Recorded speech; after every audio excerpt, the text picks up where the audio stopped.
You can support this show at patreon.com/ASA podcasting. I love that game. The wasteland is a post-apocalyptic mess as the sole survivor wanders out about to see the rest. Nuclear explosions sending out the gamma rays from deep within the core, frozen atomic waste. From deep within the core, frozen atomic waste. Hello and welcome to the 435th edition of the Fallout Feed. I am Andrew, joined by a flock of my favorite Fallout folks. Tonight we've got Ray. What's up, Ray? Yeah, hello. And also Jess. What's up, Jess? Hey, Andrew. Greeps, everybody. We are the show who compares and contrasts Fallout experiences through a lively roundtable discussion by playing through the same quest with characters who have been randomly assigned.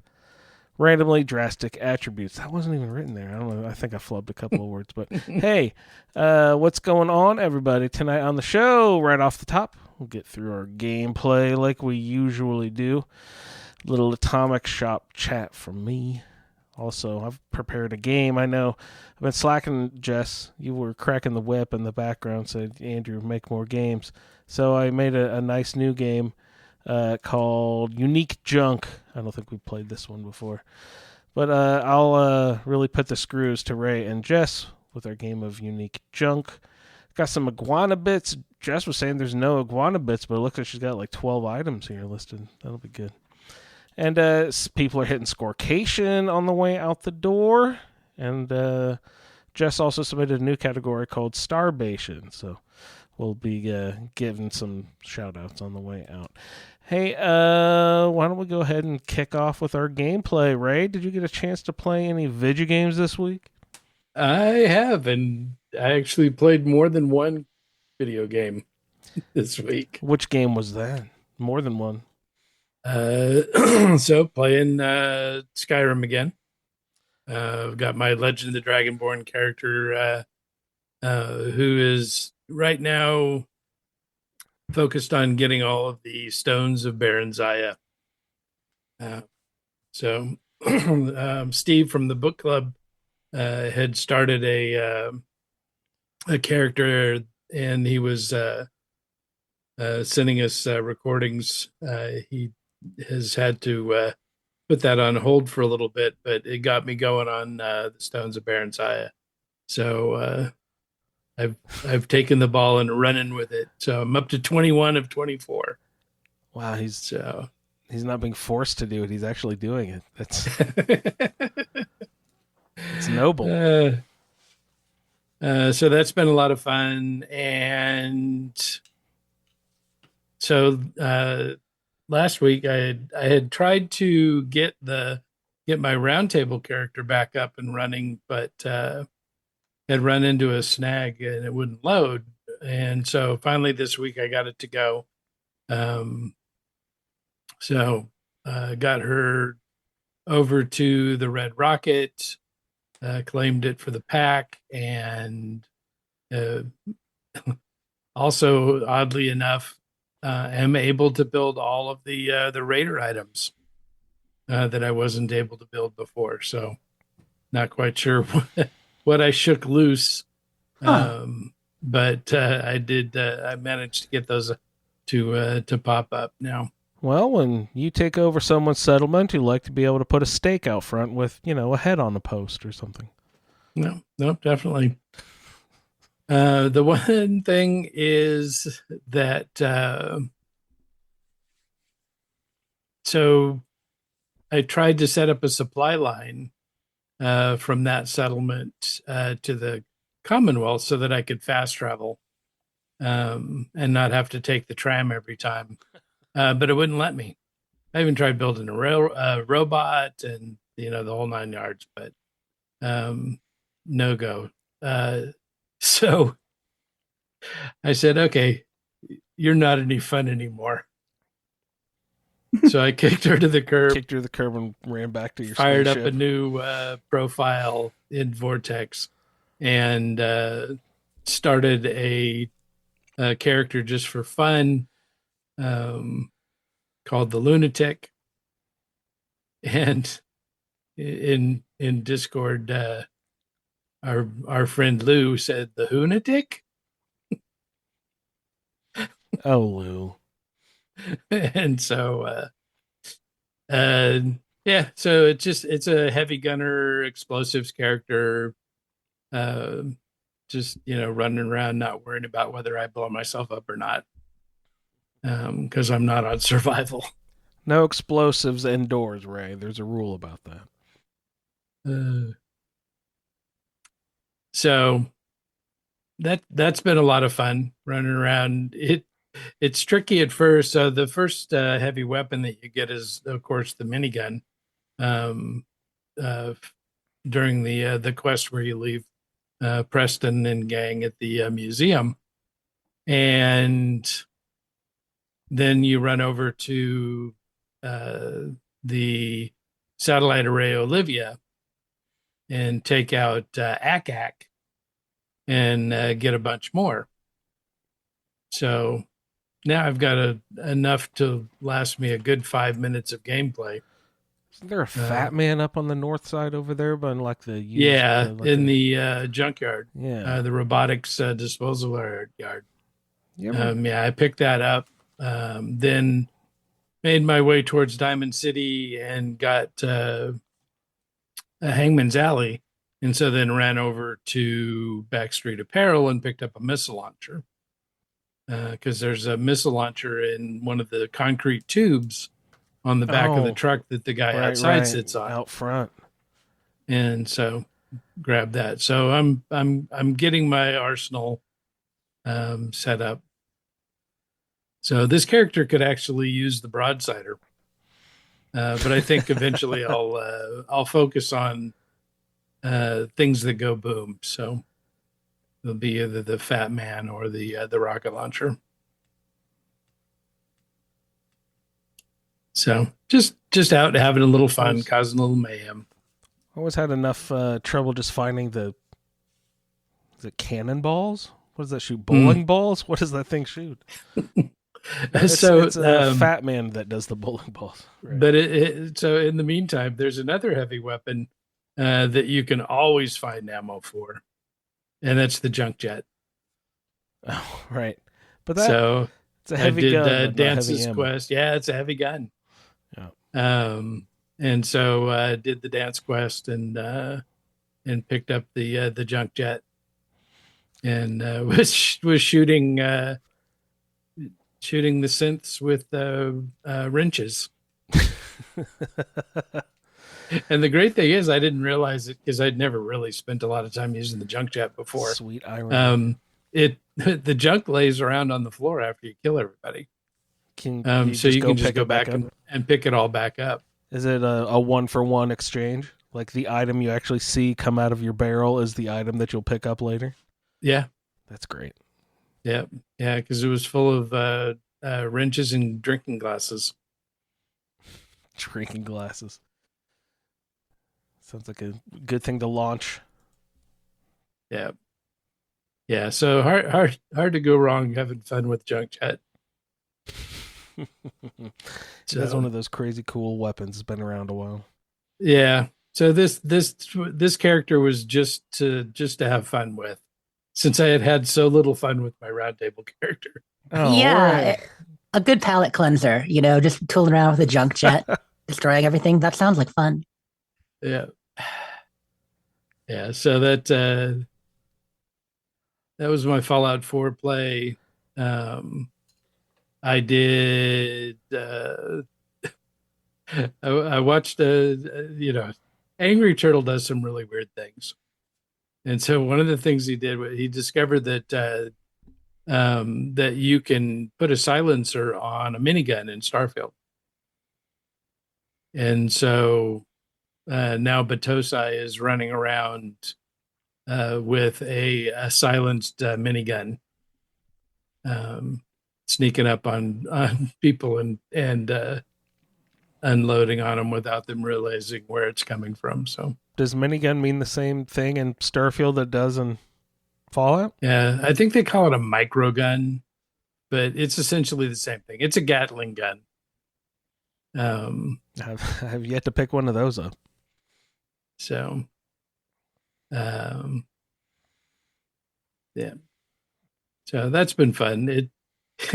It's been a little bit of work. So one of the limiting um, factors that I've run into is that I'm kind of now stuck over on the left side of the star chart because I've got no investment whatsoever in any of the tech tree for Batosai. So I have to I'm limited by the level of ships I can fight um, in space. So um, it's keeping me over on the left side of the map. There's plenty to do there.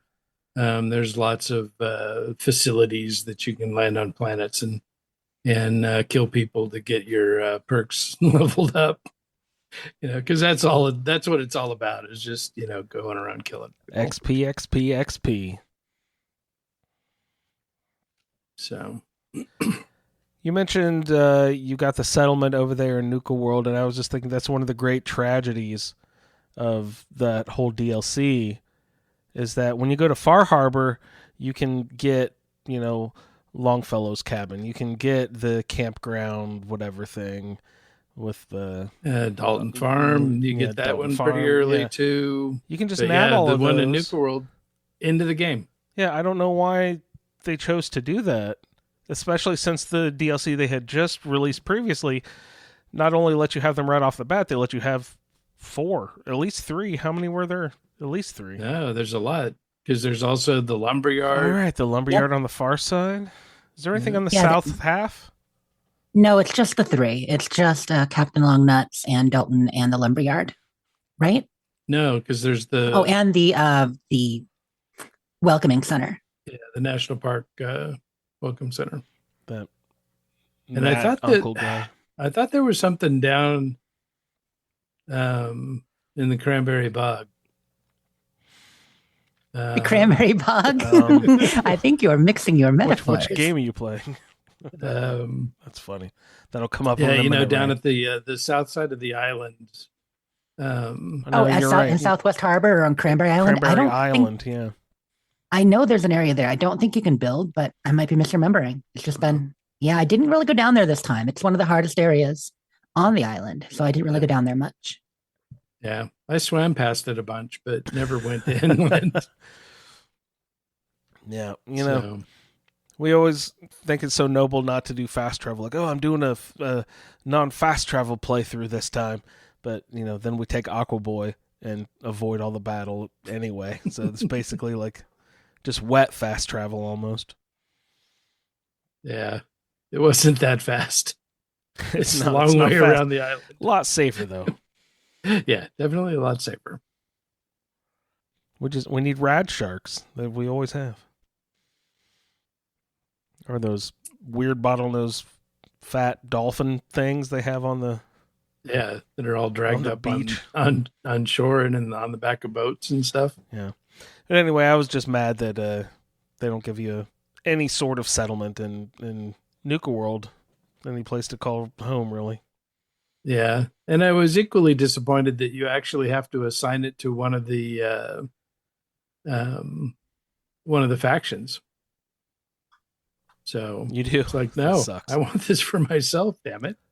Did you do all the owner of the amusement park and what is the girl who collects the big fan of Nuka World? She from Fallout 3 as well. Yeah, Sierra Yeah, Petrovita. Sierra Petrovita. Did you do all that stuff this time through? No, I didn't. The hubologists, that stuff? Nope. Nope. The Grantchester Mystery Mansion? Nope. Nope. Well, Steve ran through that a couple times, I think. Mm-hmm. Much to his chagrin. Over and over again, poor guy. Yeah.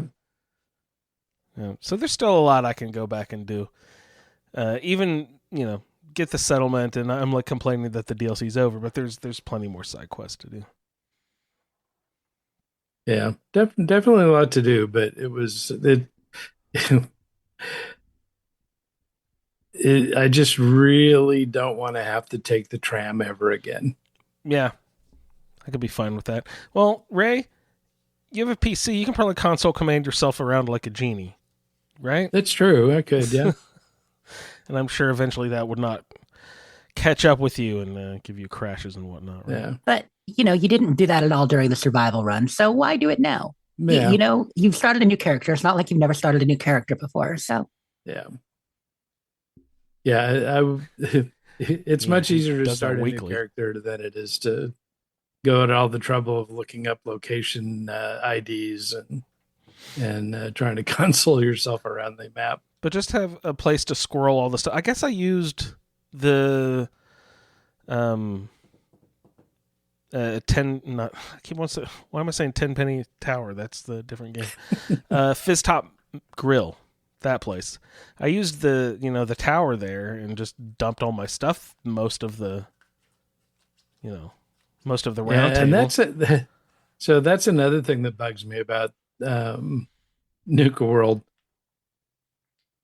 So if you anything that you put in storage in the main Fizz Top grill area is separate from the stuff that you put in the when you go through the double doors to the back Yeah. room.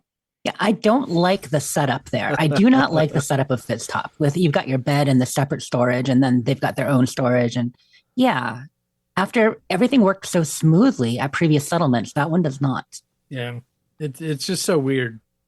Because that one caught me a couple of times because at first I was dumping junk into the power armor stations, or the power armor station that's in that main grill area. And then I went to do some crafting at the workbench in the back room, and none of the junk was there. So I had to move it, from one space to the other. So dumb. But It's an interior cell, though, right? When you walk through those doors. yeah, it is. It's a different cell, but still, Doesn't make it any less annoying, right? no, not in the least. Yeah. But What else you playing there, Ray? No Man's Sky is kind of in maintenance mode. I've got I've got a settlement that I'm building stuff in, and just kind of very slowly moving the main quest along. The new content with the new race that you can meet up with only comes after you've completed the main quest. The Artemis quest line and the Atlas quest line. I think that's a mistake. And it'd all be fine and good, but that is such a long and tedious It's crazy. Little quest line. Ain't nothing little about it. Yeah. And so to the point where I did it initially, but then have never done it on any other character up until now. So when that came out, haul. it was like, oh crap, I've got to do that. So now any character that I want to be able to to get a staff or the new Sentinel weapons, I've got to go through that whole quest line. So at this point, I'm just taking it very slowly. It's a feat. I played No Man's Sky to that whole both of the main quest lines there a couple of years ago, and I had zero gauge of where I was in the game when story wise. When I felt like, I must be about 3/4 of the way, 9/10 of the way through this, I still had weeks of gameplay before it was like another 20 hours past that when I felt like I was almost done. Yeah, that is a very deep and oftentimes very difficult to tell if you're actually progressing or not, quest line. Especially when I had no idea what I was doing anyway. It's hard to decipher what the hell is happening and, where you are in the quest line. They don't give you any tips about that. Yeah. So, but other than that, that's been about it. That's fun. All right, Ray. Thank you, sir. Jess, did you get a chance to play any video games this week? I did, but not as many as Ray. Just, good on you going back in Fallout 4 and just having a grand old time, Ray. I meant to get back to my survival character more than I have, but as everyone knows, Starfield has really kind of swallowed my soul. But I did manage to get into 76 a bit this past week. I have officially hit Scorecation. I was close last week, but now I am there. Scorecation! Mo congratulates you. Well, thank you, Mo. I congratulate myself too, and everyone who's hit Scorecation. Yeah, it's a good feeling. Clearing the board, getting those last items. We had 500 items at the end again, which was good. I did not like. Was it only one season or two where we didn't have the big group of atoms at the end? Oh, I don't know. That's total ripoff. Because that gives you the incentive to buy the last 5 levels because you can just cash them back. I like that feeling because then you buy and you're like, oh, I get my atoms back. And there was one time where I think I was at 96. I bought the last 4, and because why not, right? And then I didn't get more, and I felt cheated. Did you buy any levels this season? Yes, Andrew. In fact, I probably bought the second most amount of levels I have ever bought since second season, when I bought from level 60 to the glass walls. I had a few extra atoms, and I wanted to play Starfield. Yeah, exactly. Burn through. Do you pick up anything in the atomic shop there? I went shopping. Yes. Oh my goodness. So the Halloween stuff has been coming fast and furious. Woo. We might have talked about it a little bit last week or two, but this week's set, the bell tower. Did you get a good look at this bell tower? I did, and I will be going back in to grab that. It looks pretty cool.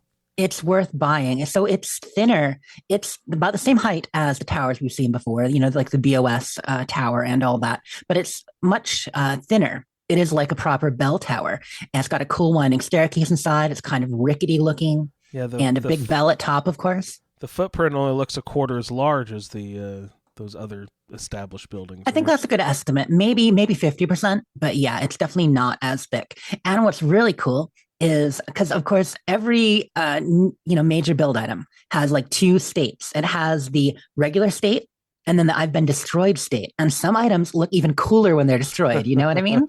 Yeah, absolutely. The clean version and the Fallout version. Exactly. There's some of my favorites are like the wagon, for instance. If you put out that wagon that has all the packers on it, when it gets destroyed or flamethrowered, or if a mole rat has its way with it, it falls over and one wheel pops off, and it looks awesome. I like some items look better destroyed. Yeah, you leave it broken. Yeah. So the bell tower, if it gets busted, it gets 2 holes in the walls. But the stairs work. You can still go in and all the way up to the top. And then some of the windows that had boards on them, they pop up and they're open and cracked looking. And so it looks really cool. Sleepy Hollow or something, yeah. Mm-hmm. The only problem with destroyed items most of the time in the prefabs, and this wasn't the case when prefabs first came out, but it has been the last year or so, is that you cannot, once they're destroyed, you can't decorate them or have other objects interacting with them. So when it's something as big as this, you have to either do a trick where you're having something else supporting items that you put inside, or just resign yourself to having it empty. But still, it looks cool. You've always got a trick. Try to. It's, there have been some really great Halloween items, and seeing people's Halloween camps has been a lot of fun. After jumping in, so I mentioned I was in 76 this week. I didn't just finish Scorecation, but also visiting some friends' camps and doing some recording for the 5th anniversary coming up. I've talked about it a little bit. I think I mentioned we were going to be doing a parade without specifics. So specifics are still not out there, but there have been more meetings, and it looks like there will be a big 5th anniversary celebration. And we're going to be doing a parade and just a number of things happening, number of events. And so for that, I have been jumping on with people and recording a lot of floats they've built, little floats, little tributes, and all that to help put it together. And yeah, I've just seen some really, really fun builds. People expressing like some of their favorite build tricks, some of their favorite parts of the game. Like, what's their favorite event? Are they a Foshnok person or a Meat Week person? Are they, BOS, like just getting that Fallout pride going? That's been super fun to see. And of course, after doing that, then I'm like doing a tour of all the spooky camps out there, and there are a lot of them. Oh, nice. Yeah, I saw Suliore post that he was working on his spooky camp. Yeah, he was. I jumped in with him for a little bit to watch him build, maybe offer a few little tips and help decorate. Because Nice. back in the day, it used to be really fun to build together with people and help them. Yeah, and we've gotten away from that because people aren't on as often together anymore. We don't do it as much, so it's a fun treat to get in there and build with somebody, No, even if. There's definitely been whole nights where we've sat up just building a, settlement all night. Yeah, especially those first 2 years. Well, I think one of the things that partly changed it is not just that people play a little less, but also that more and more of the items we have are Atom Shop items, or, items that you can't put in someone else's camp that you had to buy or, unlock in a way. Like if you unlock them in the game from a mole miner pail or a, Christmas present, then sure, you can build that in someone else's camp. But so many you can't. I think it got in the way a little bit. So yeah, so we do it less, but that was a lot of fun. I saw one. My friend Greedy Newt was on, and I think Suliore jumped on, came over with us. King from the Moodus Files podcast came over. A bunch of us just kind of all hopped into party chat and went and looked at his haunted house. It was beautiful up in the cemetery. I do think. Ooh. I mean, Mount Pleasant Cemetery. Is it Mount Pleasant? I think that one is probably the best cemetery to build in still. But there are a couple of good ones. Has sort of an overlook. Yeah, I'm thinking of the one in the Savage Divide about halfway up, slightly on the right. Because there's the one down by Clarksburg, the one down there. And I'm forgetting what that's called all of a sudden. I mean, that's a good cemetery, but it's a little bit too hilly. It's Lewiston, right? Yeah, right, down by Lewisburg, not Clarksburg. What am I saying? So, anywho, been doing that, and that was a lot of fun. And doing stuff for this parade. I'll have more to report on that as we get closer. But it's just, like I said, it's been fun to see some friends I haven't seen in a while and have them all, build on theme for this. And, it's just short clips, but a good time. And of course, cool. Theater company stuff. I actually found myself on PlayStation for a while. Last week too. Yeah, I know. I mean, I was there to record floats, but we also had a theater rehearsal. So the next play that the theater company is doing is Coriolanus. And for those who haven't heard of it, it is a Shakespeare. It's one of his last tragedies, one of the ones he wrote later in his career. And it's going to be a Brotherhood of Steel interpretation. So I think I've mentioned it, but now I want to tell people the whole story. So yeah, it'll be a Brotherhood of Steel interpretation of Coriolanus, which is basically about someone who becomes a paladin and is too full of himself and how his pride goeth before a fall. So we'll probably be performing it in the next couple of weeks. I had told you guys about a specific date that we might do. I don't know if that's going to happen, but I'll let you know when I know.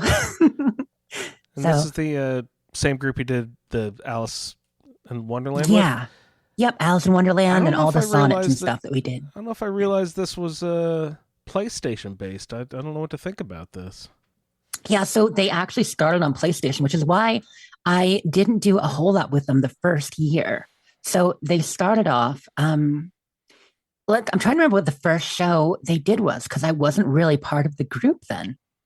Was it Macbeth? It might have been Macbeth. And then we did a sonnet festival, which I joined in on, was like the second big thing. And then Romeo and Juliet and Christmas Carol and another sonnet festival. And of course, Alice. Yeah. But it's been mostly Shakespeare based. Oh, and Midsummer Night's Dream too. But they're all on PlayStation. And one of the things that's great about the theater company that's really unique is over on the PlayStation side. So every group of Fallout 76 players tend to have kind of their own culture a little bit.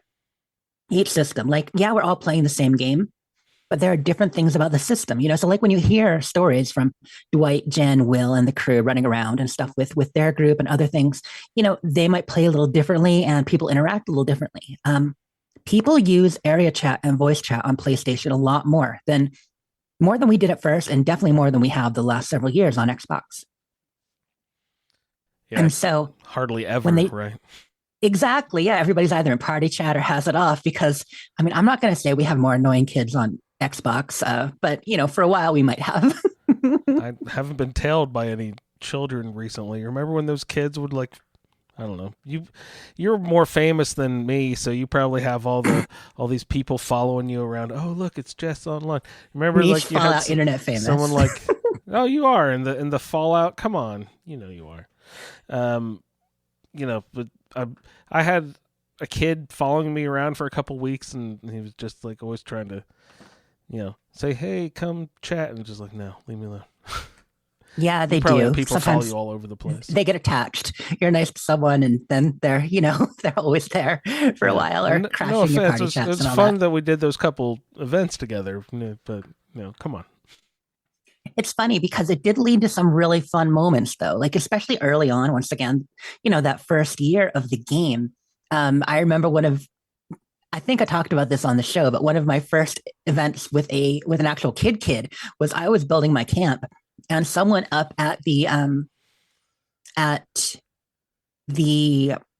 training base was doing, they were getting their army ID, and they're like, help, I'm being griefed, help.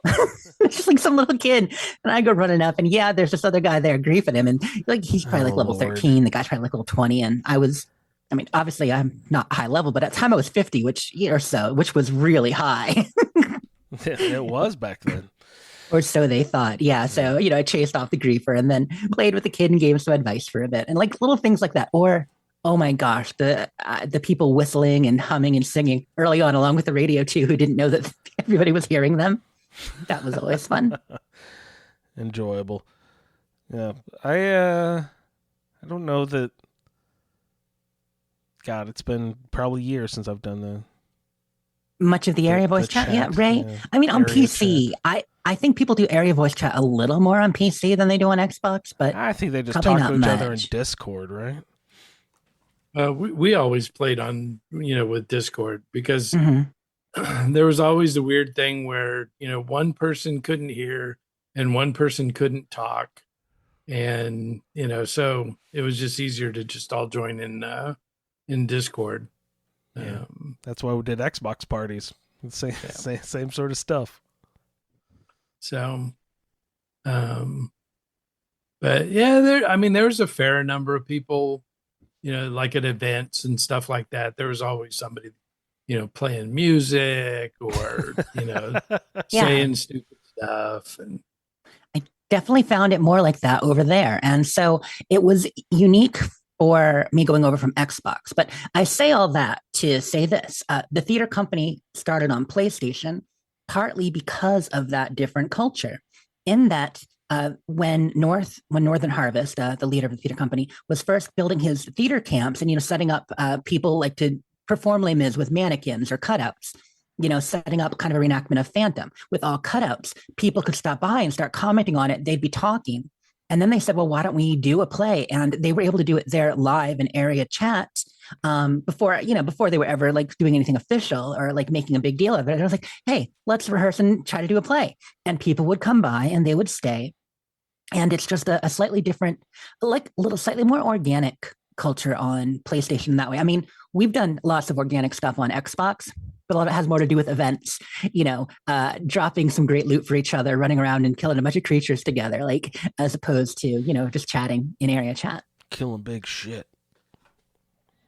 And of course, the organic conversations that happened when you're thrust into random parties and Nuclear Winter. But that's a whole nother story. That's something a lot of people reminiscing about Nuclear Winter when we're talking about the 5th anniversary. How long did it last? I now feel like it's been gone longer than it was ever around at this point. So it has been 2 years and 1 month. Nuclear Winter went away. I think it was early September because it was right before we got Fallout Worlds, before we got Custom Worlds, which was that like September 6th, 2 years ago? I don't know. It was September. Anyway. Andrew's like, come on, Jess. I don't remember these things. I have zero clue. Yeah, but it was 2 years ago that we got Custom Worlds and started building with that. Nuclear Winter had gone away the week before, to kind of clear things out. And we got it in E3 the year it launched. So we had Nuclear Winter for 2 years and like 3 months. So yeah, in another month or so, we'll have not had it as long as we had it. I can't believe you were able to sit there and do the math for that. Math. It's another thing I can do. It's easy when we're just hitting the 5 year mark. It gives us some nice, easy time demarcations. But yeah, but that was my Fallout. I haven't gotten back into my Fallout 4 survival. Like I said, I thought I would when we wrapped up the roundtable, but as much as we knew Starfield would have an allure, I didn't know how much of an allure it had. And I didn't know that I'd be 250 hours into a playthrough and not have even finished my first playthrough. I mean, let's be honest, we have all played Fallout and Elder Scrolls games for, hours and hours. I mean, a single playthrough, sure, 200 hours. But even that first really thorough playthrough, I'm usually done with it. I mean, my first Skyrim was probably like 180 hours, and then you start adding on the DLC. My first Fallout 4 playthrough was maybe 200. Like, Starfield is just bigger, in a lot of ways. Or maybe it's the way I play. You ever loaded one and just played right through the main quest and just, beelined it from A to B? I never have. I Skyrim I did once. I had one time I was playing, I'm like, all I'm going to do is the Civil War and the main quest. So I kind of did there. But in Fallout, no, I haven't on any of them. I mean, how about you, Ray? Have you, because I know you do like single idea characters sometimes, right? Like for a round table, would you say you've done that maybe? Oof. Yeah, thinking about it. Yeah, I mean, there's, even the first time through, you get dragged. You meet somebody, and then that takes you in this other direction. Yeah, it's the nature. And it's also kind of incumbent on the way the game is built. Like Starfield, if you try to motor through, the first, just straight through the main quest line, it doesn't take long for you to get overwhelmed. Yeah, you end up getting stuck in like ship battles you can't complete, stuff like that. Yeah.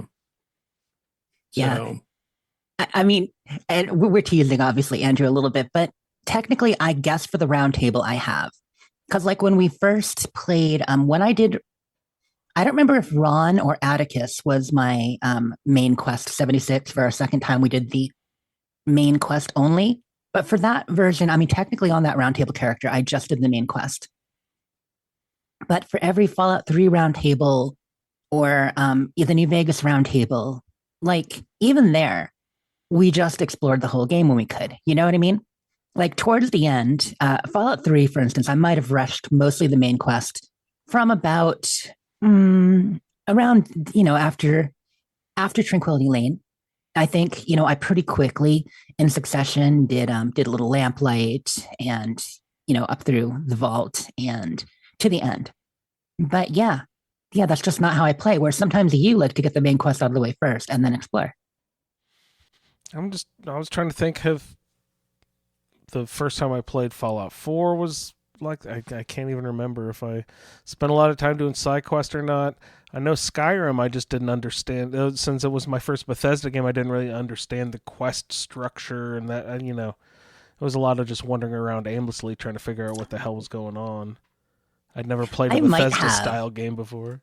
Yeah, I mean, if my first Bethesda game had have been Oblivion, I might have just done the quest because that one is the most quest focused. But my first was Morrowind, and there ain't no following the main quest there because even if you try to just follow the main quest in Morrowind, you end up in some foyata, like getting all turned around, not knowing which way is which. Your field of view, you can only see like 20 feet in front of you before you hit the Fog of War. Like you get lost literally and figuratively in that game. Plus, it has such a long main quest. They've talked about Starfield being the longest main quest. You're about, 20, 30% longer than most of theirs. And that might be true. I mean, actually, well, of course, that is true. But I think it's easier to rush Starfield's main quest and not do side stuff compared to a few of the others. And Morrowind is probably actually technically longer of a main quest. Well, you were saying Jerry's ran the loop a bunch of times now. Like, you were saying it would only take him 3-4 hours. What were you Sure. say? So spoiler for people, everybody, Starfield spoilers. I think most everyone listening knows at this point. And this, I'm not going to give you a major spoiler, but this is just a spoiler about the technical way it's set up. When you get to the point where in the main quest you finish up and you can either go and you can start your new game plus or you continue on the same character. When you start the new game plus, there is now a way to just do a couple of quests to get to that new game plus again and jump back through and keep looping it. You won't be doing all of the main quests. You're actually skipping the majority of the main quest when you do that. Essentially, anyone playing Starfield knows it's about gathering artifacts. So essentially, you can focus on just gathering all the artifacts you need to then complete the loop again. I did not know that. I thought you'd have to go back through all that stuff.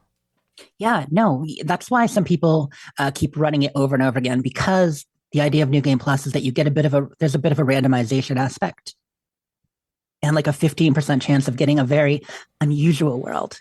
So I haven't done it yet myself. I'm still in my first playthrough of Starfield, but let's actually get to what I did do in Starfield real quick. Yeah. So I think I mentioned I finally went to Tequila City over our little, that last 2 weeks. I think last episode I had mentioned that. I now have Sam, and I'm all the way to Sam's personal quest. I have joined the Rangers. I am almost done with the Ranger quest line, which means I did finally go to Neon. I had been putting off Neon forever, but it got to the point where every quest wanted me to go to Neon. The Rangers wanted me to go to Neon. Sam's personal quest wanted me to go to Neon. Walter at Constellation wanted to go. Everybody says Neon's the place to be. So yeah, I gave in and I went to Neon. And my goodness. So as the fourth major city in the game, maybe fifth if you count the key. But as the fourth major city, this one it's just as big in its own way as Tequila, or I feel like Mars might be the smallest. Sidonia might be the smallest of the main cities, but it's almost as big as New Atlantis and Tequila City. And I haven't done all the stuff yet. Like I haven't gotten into the Ryujin quest line faction that starts there. And I haven't really delved into Walter's bit because I've been there for other characters, but just walking through, like anywhere else, you're picking up like 7 or 8 or 10 activities. Go talk to this person, go listen to this person. And then you're also picking up a bunch of quests. So I feel like I'm still not close to finishing the game. It'll probably be mid-November before I finish my first playthrough, maybe even end of November at this point. Oh, you know you're going to get impatient and just beeline it one night. I started to a little bit because I'm also running out of side quests. You know, No, so that's why I'm like, I mean, even by focusing on the Rangers is kind of admitting that, okay, I've done as much as I can. I got to go to Neon. I got to focus on this. Because I've been going to deep space now. I built my second main ship. I'm technically my third main ship, but I'm finally moving from the Violet Capybara to my new ship, which is the Indigo Strike. Yeah, I'm naming mine after colors. It's kind of a thing. But I had gotten the Violet Capybara to, class C and about as tough as I could get her. And if I wanted to make her any tougher, I would end up changing the shape. And I mean, you know how it is, Ray. Once you get an identity to a ship, you don't want to change it that much. Right. Yeah, it's easier just to build a new ship. Right. So I've been kind of keeping her the same form factor. Like she got like 4 meters longer and a few extra things and stuff. But finally, I guess it was basically after the show last week. I'm like, yeah, I talked about wanting to build a Stroud Eklund style fighter. About how like a lot of the Varun ships use Stroud Eklund, so I knew you could make something intimidating looking out of it. So I built a mostly Stroud Eklund style fighter. And it came out really good and ended up being higher class than the Violet Capybara. So it's a great ship. And I've taken her out into deep space. I finally went to Charybdis 3. I had mentioned before that there are a number of side quests and things pop up. Charybdis has been one I've been putting off for a while. It says, investigate Charybdis 3. And one of my favorite side quests so far was the ground pounder one we talked about. And that's an early one, but it's fun. You meet Captain Myung, you're defending a facility. It takes you all over the place. And that's a great early one. And you get that one by investigate distress calls in Altair. Well, this is investigate the distress call in Charybdis 3. And there are a couple that start that way. And it's like a Trek episode. I'm not going to spoil it, but a number of friends have done it now. Suliore has definitely done it. Just this last week after talking about a few other people. And it is a fantastic Star Trek style quest. This is a must do. But I will also tell you, you probably want to be at least level 30, maybe 40 before you do it because it's out. It's like I think it's like a level 75 system, maybe 55, but it takes you to some pretty high level ones. But it's well worth doing. So yeah, we've been doing deep space, getting all out there with the Indigo Strike. Now here's my problem as I build more. So the longer we get into the game, the more likely you are to hit a few bugs. We've talked about that it does seem like as the moving pieces keep going, as your save file gets bigger and bigger, we're hitting some more just like random problems. A lot of them have to do with parts of a quest line that something needs to happen for it to continue. Okay. We were just talking with Frank, one of our listeners, Frank, in our Xbox group chat, had a big one with Andresia's companion mission where he can't complete it because she won't do what she's supposed to do at the very end of her personal quest. So he had stuck with her because, I mean, that's a bad thing. I like Andresia. But when you're doing a personal quest, you're stuck with that person as a companion. Another friend is trying to finish the Crimson Fleet quest line. They're right near the end, and you need to do a sequence of events and stick something in a console, and then something happens. Well, she sticks it in and just waits, and the thing isn't happening. So trying to figure that out. Some people have advice. Hopefully they work that out. But my bug, well, I mean, I've had a couple. You've heard about a few. I had a disappearing ship. Well, now I've got a disappearing ship of a different type. These are yours of a different color you've had tell about. So in addition to just losing ships or, people have had apartments reset and stuff like that, which is now a known bug. Like that's a very known one. Give a little whistle. That if you decorate your apartment before you do the main quest, a high price to pay. If you decorate your high-rise apartment in New Atlantis, your decorations will disappear. Like that's going to happen after high price to pay. Some people avoid it, but it's very common. For me, instead of losing a ship, my ship is turning invisible. You're fucking Wonder Woman. No way. Freaking Wonder Woman minus the lasso. But it's not as cool as Wonder Woman because I can't get into it. Like if I'm in it, I can fly it, but I can't get into it.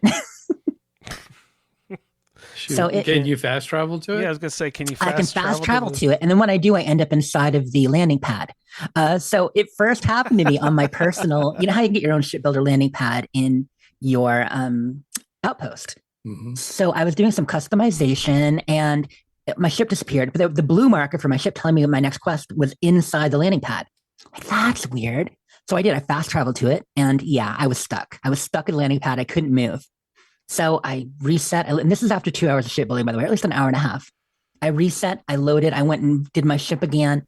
It happened again. Again.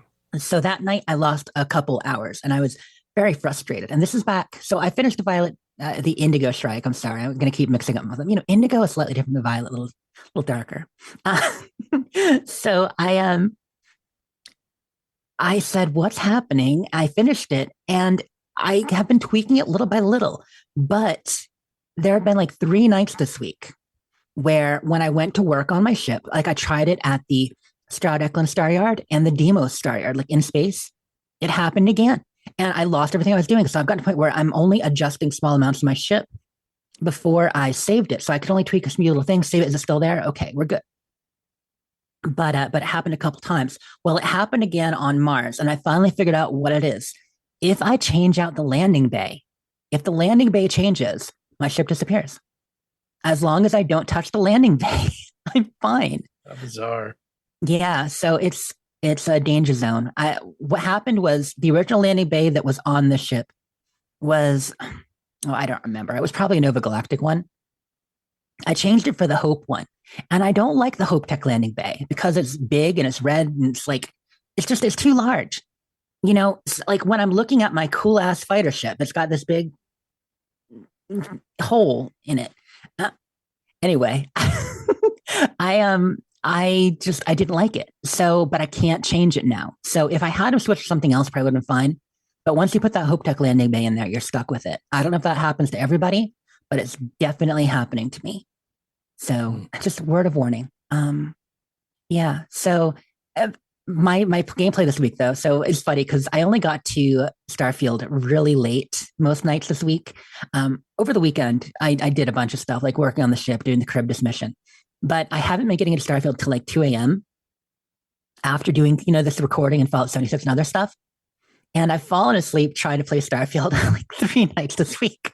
It's Oh, yeah, it's bad. I realized it's funny. I was telling people, I'm like, I feel like I might be getting sick. I'm feeling a little brain dead. And then I realized, wait, I haven't really slept much for a while.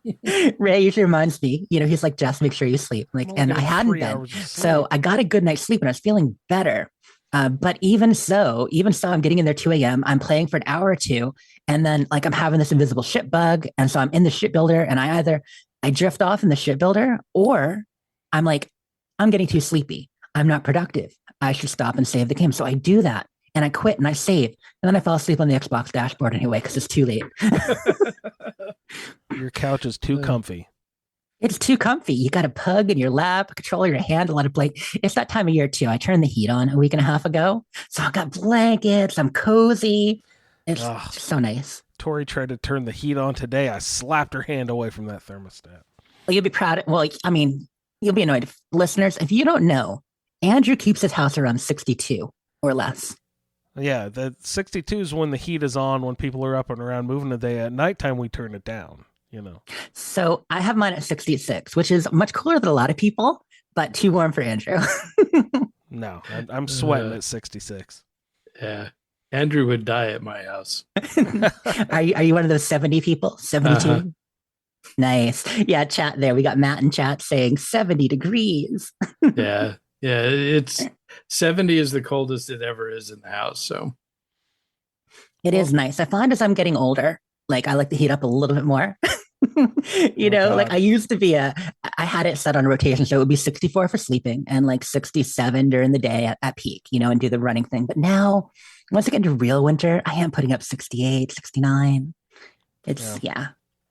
I know some people who just keep it at 80 if they could. No fun. Unbelievable. Not for me. I'm uncomfortable in those houses. I mean, we all have Southern friends. I mean, Ray, kind of a Southerner, and they like it warmer. My aunt grew up in Indiana and then moved to Georgia, and now she's like all Southern. Like she can't even handle winters anymore. It's hilarious. Oh, we have Clint there throwing in Australian degrees. He's like 24 Celsius. Don't convert that, somebody. He's trying to make us do math over here. This isn't a math show. This is a Fallout show. Yeah, exactly. Like I was able to do Fallout math because it's Fallout math. I can't do your. Yeah, she can do Celsius math. math. Hey, make her do it. As Shalene would say, what is that in freedom degrees? It's like 22/7 or like, 2.56 times. I don't know. I used to be decent at the conversion, but can't do it Clint anymore. says it's a balmy 75.2 degrees Fahrenheit. Ugh, terrible. I'm sweating. So warm. But yeah. So that's been my Fallout and my Starfield play. Got some great side quests, and I really am exhausting the side quest chain. At this point, looking at that said, I got a bunch more new ones in Neon. Yay. Looking at my quest log, I've done 102 quests, 5 main quests still, like 13 UC quests, like 8 free star quests, and then the balance, like 80 of them are just side quests. So I am plunging every side quest that I can. And so you've done the Vanguard all the way through. Mm-hmm. You haven't done SysDef Pirates yet. I'm not doing Crimson Fleet or Ryujin. And my plan is not to do it on Gemma because of her kind of, UC background, very, she's UC born and raised and kind of idealist that way, even though she's broadening her horizons by exploring. She's going to be a ranger. Yeah, I know. Well, I said her background's UC. She's broadened. She's broadened. She's willing to help people everywhere. As part of Constellation, she's kind of loosening her political loyalties. Ground Pounders changed you. It really has. Captain Myung and what's his face made an impression. What's his face? Now, have you run into her in space after the mission? I have. She gave me a legendary weapon. Yeah, I love when you run into characters from other quests. Yeah, had it happen a couple times now, right. Where either you're in space or you run into them in a bar, and you're like, "Wait, I know you. I did a quest with you." Yeah, that was really cool. So you're getting like pulled over by UC. You're just like asked to be held for scan, and then someone speaks up to like, no, I know them, and it's Captain Mew. And yeah, she gave me a legendary. I think it was melee. I think it was. If it wasn't melee, it was something I didn't really love. But hey, it was a cool legendary weapon. Yeah. What's that mean? You dissing on melee over there? And that the private that says to say hi. Yep. I forgot about that. That was quite funny. But yeah, it's so Gemma, as part of Constellation, she's gone from UC and the Sanctum Universum Church being her upbringing to kind of being more a child of the galaxy and, protecting everyone and representing everyone. But she definitely won't go in with the pirates. And I don't see her doing that undercover this playthrough. Now, if she does go through and do New Game Plus, that's when she's going to do the pirates and she's going to become maybe a little bit more assertive. We'll see. You go be assertive. Yeah. So she probably hasn't joined any gangs in Neon. No, we haven't joined the Sioka gang or whatever they're called or any of the other gangs yet. Maybe if they have good outfits. I'll have to see the outfits first. Oh, they're definitely, if you want color, then it's like Tron over there, man. It's the disciples.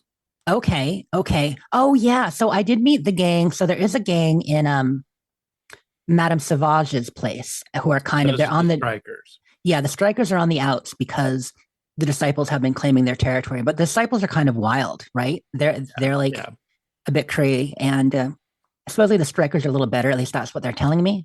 Sure. Yeah, that's their story, and they're sticking to it. Mm-hmm. I don't know. Haven't joined either yet. Don't trust them. But yeah, no, Gemma won't do any of those quests. So, like for instance, there's a guy by Hope Tech trying to get me to run stuff for him. I won't do that. There are some slightly shady quests. There's this diplomat guy outside the Mask District who I've had he's tried to talk me into helping him like 3 or 4 times now. I don't even know what he wants to do because it sounds shady, so she's not doing it. So there are a few side quests I'm deliberately skipping because of my character. But I've maxed Sarah, I've maxed Andrasia, and I think I mentioned that Andrasia and I are committed now, and about to max Sam. Because we got to go talk to his wife in Neon. We haven't done that yet, but that's the next thing we're doing there. But yeah, that is me, Andrew. You get a chance to play any Fallout or video games? Some video games. It's remarkable how much Fallout Shelter survival mode I've been playing, and how very little of anything else. It's been a lot of Fallout Shelter. The big drama recently is that I've been having trouble keeping it above like 180, 185 dwellers, and I don't know what changed, but it seems like almost every emergency that happens inside the vault right now is like these horrible rad scorpions, and they're sneaky because they come up and they will be killing everyone in the room, and then you scroll down and try to save those people, but then as you're saving those people and getting stim packs to everyone, those damn rat scorpions, they burrow back into the ground, and then they pop up in some other room, and you think, oh, okay, well, that's over. Because sometimes they do just disappear after one attack. But a lot of the time, they'll be attacking some other room in your vault, and then you go, and you're like, oh, no, you just killed everyone in my endurance training room. That is a disaster, because some of those people have been training for 2 weeks now. I'm like, oh shit, you guys were almost done. You were almost maxed out with all your stats, and now 2 stupid rat scorpions came and killed every fucking person in the room. I'm like, no, god damn it, that's weeks of work. Oh shit. But whatever. I picked survival mode, so that's one of the drawbacks. And those people weren't going to be perfect dwellers anyway, because you have to give them an endurance of at least 7 with that +7 endurance outfit from level 1, and while they level up, that's how you get the the maximum hit points and have perfect little dwellers. Those were already level 10 or something. They didn't have this level 7 endurance outfit, so they weren't going to be perfect, anyway. But so I just got that. Tell me that recipe, you're not, placing your your least desirable dwellers in the most vulnerable spots. Well, see, that's the thing. If it's really weird because the way it's mapped through the vault, the first room they attack is, the reinforced vault door, and then they go down a level, and instead of going down and underneath, they go down and across, and then they sort of zipper back and forth all the way down, but they skip a floor, like going back and forth.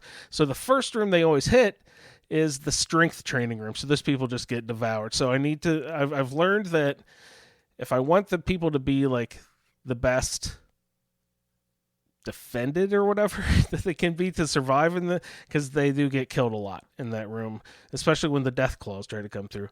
So I've decided that you need to train their endurance up all the way first before you can put people into that strength room. Otherwise they're not going to survive the first attacks, even though they only get the hit point increase every time they level up, and everyone is still level 1 anyway. So I really don't know if that endurance actually has any effect or not.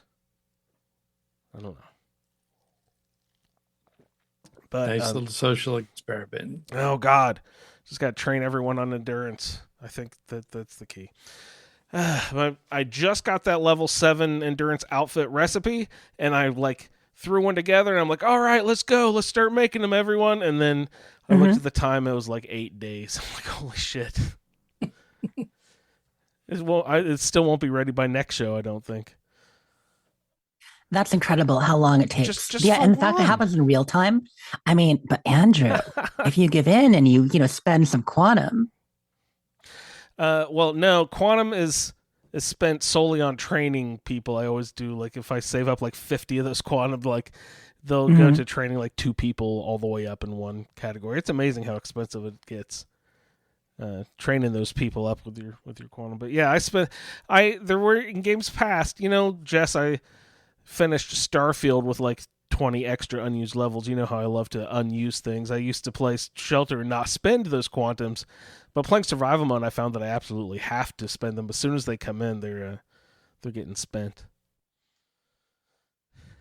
They're a valuable commodity in survival mode. Anyway, lots and lots of Shelter. The Halloween stuff came out. I got a couple ghost costumes. I got one reward that I don't know when they added this. It must have been with the Alien update when they added the aliens and Protectrons and stuff. I got a quest reward at the end of a quest that was a quest, and I don't know how often I had seen that in the past. It's like a quest reward was a new quest. I was like, oh, that's fun.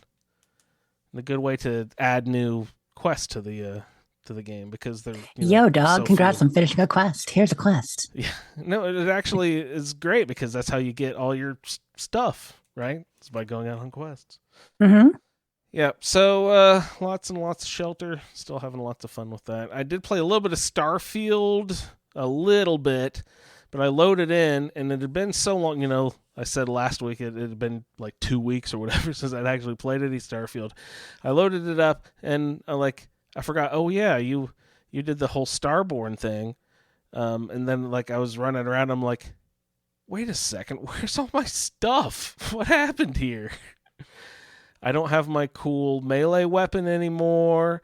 I don't have any of that. It's I got this awesome new ship, but Cool ship, cool armor. No, the armor and is neat. a few The skill armor's points. neat. Yeah, but where's Spend your skill points, Andrew. Yeah, I know. Spend I them. know. So I switched over since I don't have my really cool melee weapon that it took forever to get. You get speaking of not getting the settlement in Nuka World until way too late. They level locked the best melee weapon in the game to 8/10 of the way through the main quest. So I went and I got that weapon, and it was so awesome to run around with it for a week, and then I finished, and I didn't know what was going to happen. I didn't know I was going to lose all my stuff. Mm-hmm. So I mean, we might have mentioned it, but we've been trying to avoid spoilers. So if you don't ask, then I was just seeing what's going to happen. I could go back and save. I still have a save before any of that happened, I'm sure. I've had people ask about if they were able to play both a New Game Plus and original save on a character. And I mean, technically, you can jump back and forth between saves, but I think that I've heard from people that it doesn't work well. That, I mean, obviously the auto saves get all confused and mixed up. Oh yeah. And I don't know. Like Ray and I, we haven't done it yet. We haven't yet done the Starborn thing, so we haven't tested it thoroughly. I mean, I know he will when he gets there. But yeah, it seems like a mess. Like you might be able to go back to an old save and try to continue, but I wish it would just, when you did a new game plus, when you went into the thing, that it would start a new character slot for you, like you started a new character. Well, it's not, Jess, because that would defeat the purpose of repeating yourself over and over, and indefinitely till the end of time. Yeah, I feel like it should be a good bonus for us roundtable players to have like a boosted start, but it's a boosted start for that character. Yeah.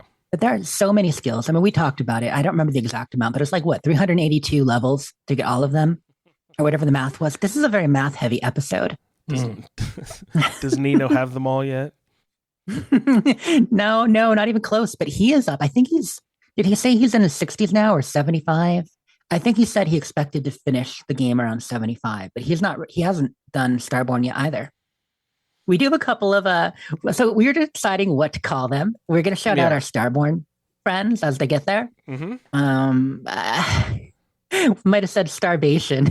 That's Caucasian, but that doesn't sound good. Starvation, everybody.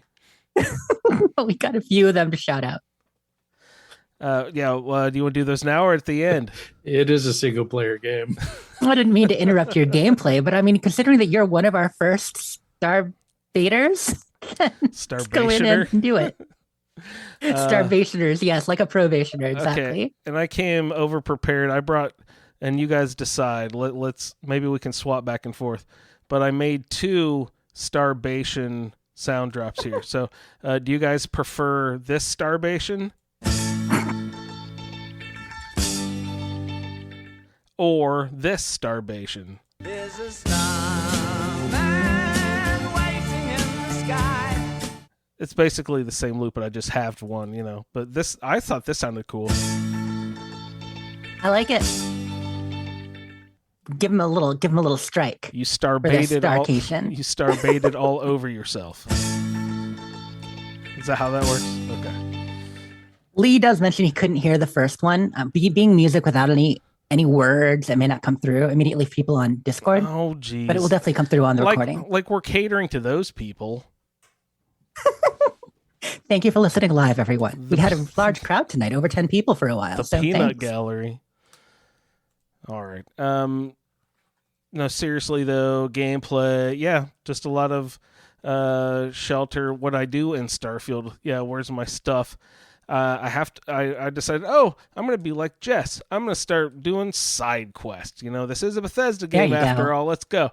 And so I loaded the first one up that I saw, and it's like, go find a gas font in Omicron Persei 8. No, I don't. That's not a not that. Not to take you off planet. Like that's like a miscellaneous nonsense activity. It's okay, but I was like, that's more like a mission, not a side quest. Yeah, missions and different Okay, like, activities so sometimes lead to quests. I do now, but only when I want to take them. Like you go to the board and you're like, what do I want to do? Oh, I'll kill a couple ships. See, you guys, I can't even play side quests right. I fucked that up even. I mean, side quests are, the factions, or like you overhear someone saying, geez, we're having a lot of trouble with electricity and brownouts down in the world. Let's go check it out. Yeah. Like that's a side quest. I've heard people say that shit. I'm like, so go deal with it, dude. I'm on my way to... a side quest is not go to blank system and destroy blank enemy to receive the blank credits. Like that is like Preston. That's a Preston quest. Nice. Those are not the ones you want. I love Preston. Another star system needs my help. Mm-hmm. It does. But yeah, you've got lots of side quests. Hopefully you can find one that you enjoy more than just going to a system and shooting a ship. The thing is, I'm hopping. They gave me the system to go to, but there's just a bunch of different planets around it. And, so I'm like hopping around, and it's obviously one of these 9 planets, and I've gone to every one of them, and I still don't know what the hell they actually want me to find. A gas font or something. I don't. Go join the Vanguard. Yeah, please join the UC Vanguard or go to Sidonia and start talking to people. Like just talk to citizens that have activity quest markers and see what they want you to do and do it. I just thought it was annoying that I couldn't figure it out. Like I was just hopping around like, what the fuck are they wanting me to do here? So Like, what you are got a weird one. And what that one is specifically is, I believe, a constellation quest. Constellation quests want you to explore. And so they're all about surveying, either completely surveying a system or a planet or finding specific landmarks. So when it's saying find a something something font, like the Starvation font, whatever it was that you said it was, Starvation that's going to be like a natural landmark on the surface. You got to land on the surface of the specific planet and you've got to find this natural landmark. That's fun if you're into exploring, but that's like a late game activity that some of us are enjoying, but it isn't a good place to start for you, Andrew. I'm just running around seeing if I can do stuff. But I was baffled because, they took my ship, right? And gave me some other person's ship. I don't even know who I am anymore. But I'm trying to fly around in the ship. You're a Starman. I am a Starman. Floating in the sky? No, what is it? So I'm flying around in this ship and I'm like, oh man, my health is a little low. I better go sleep and, get my health boosted back up. And so, I used to just go back into the sleeping quarters and lay on a bed and sleep in my ship. But wandering around the ship was like, oh, I think the bed's over here. No, let's go downstairs. I think it's over there. No, let's go back upstairs over on the right side. No, on the left side. No. Huh. Where the So you fuck didn't is get the bed Frontier in at this all? place? You didn't get the Frontier along with your cute little Starman ship? See, I don't know if I had to switch to another ship in order to find a bed. Like, why does the Starborn not need to sleep? Don't they need 40 winks? Who knows?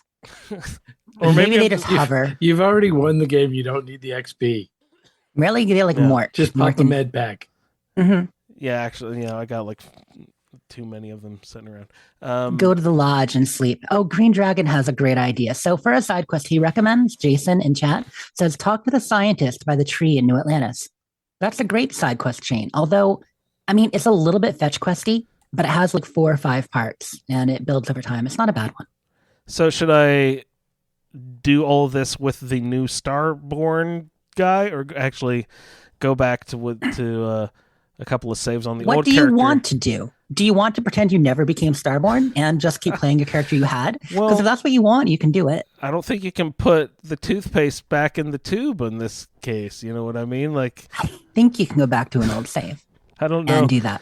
Now that I know what it's like Yeah, to see no, you myself in the live future. your new life. You'll find yourself again. Go to Paradiso and find yourself. And, here's a novel idea. Start a new damn character. Ray, how dare. Whoa, what? Now that I see time like Dr. Manhattan from The Watchmen. All right. Playing anything else? No, Tori and I were going to play video games, but we didn't actually end up doing anything. Oh, yeah. I got pistol ?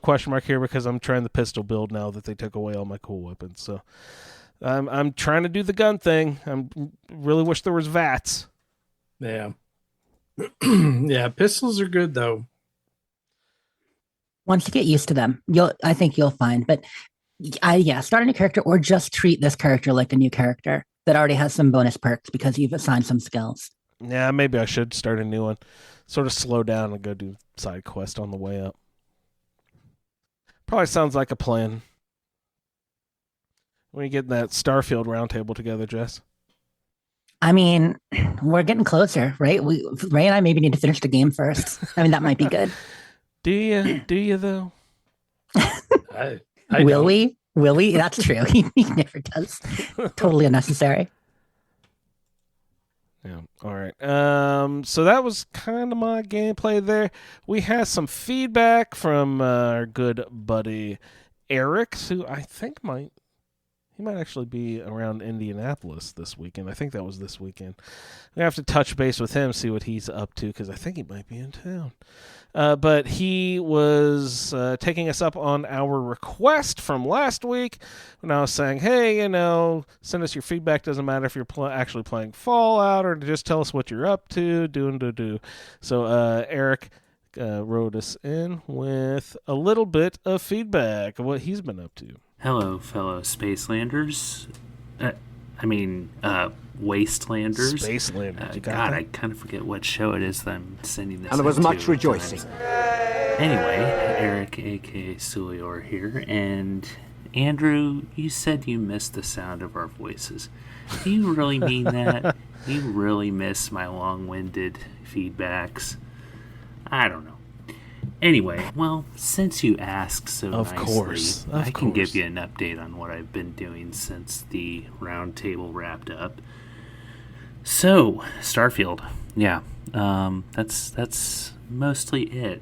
So, if you've listened to the Starfield Sandwich podcast, we did an update not too long ago. I can kind of tell you what I've been doing since then. So, I completed pretty much every faction storyline that there is. Like I finished the Vanguard, I finished the Crimson Fleet, I finished the Ryujin story. That's mainly what I was doing, was focusing on quests. So yeah, I if you follow me on the Discord, like I've been posting a lot on the Discord as well, and apparently my cat wants to say hi. So, yeah, I mentioned on the podcast that something really traumatic happened, and I had to step away from Constellation for a while. So I put off finishing Constellation as long as I could, and then I did it. I am now Starborn.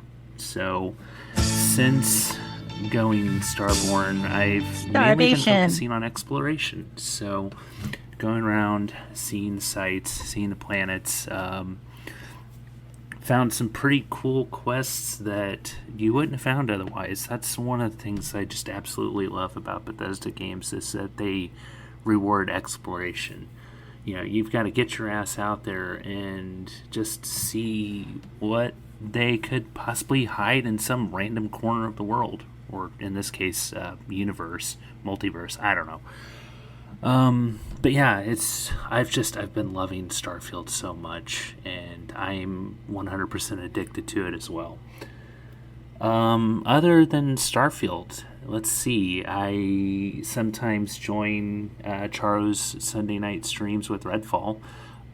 That's been an absolute blast, both literally and figuratively.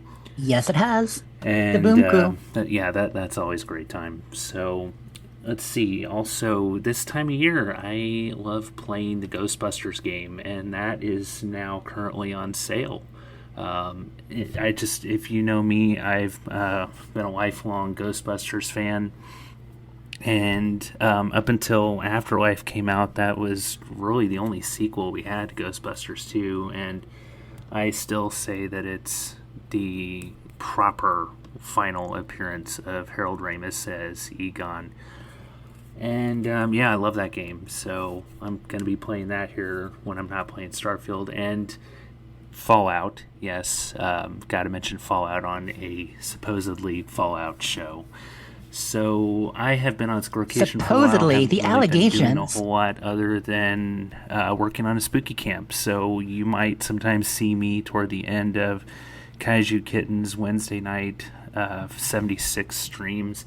We've been helping each other with ideas for spooky camp. And yeah, I've been working on one of my own in the Toxic Valley right there at Hemlock Holes.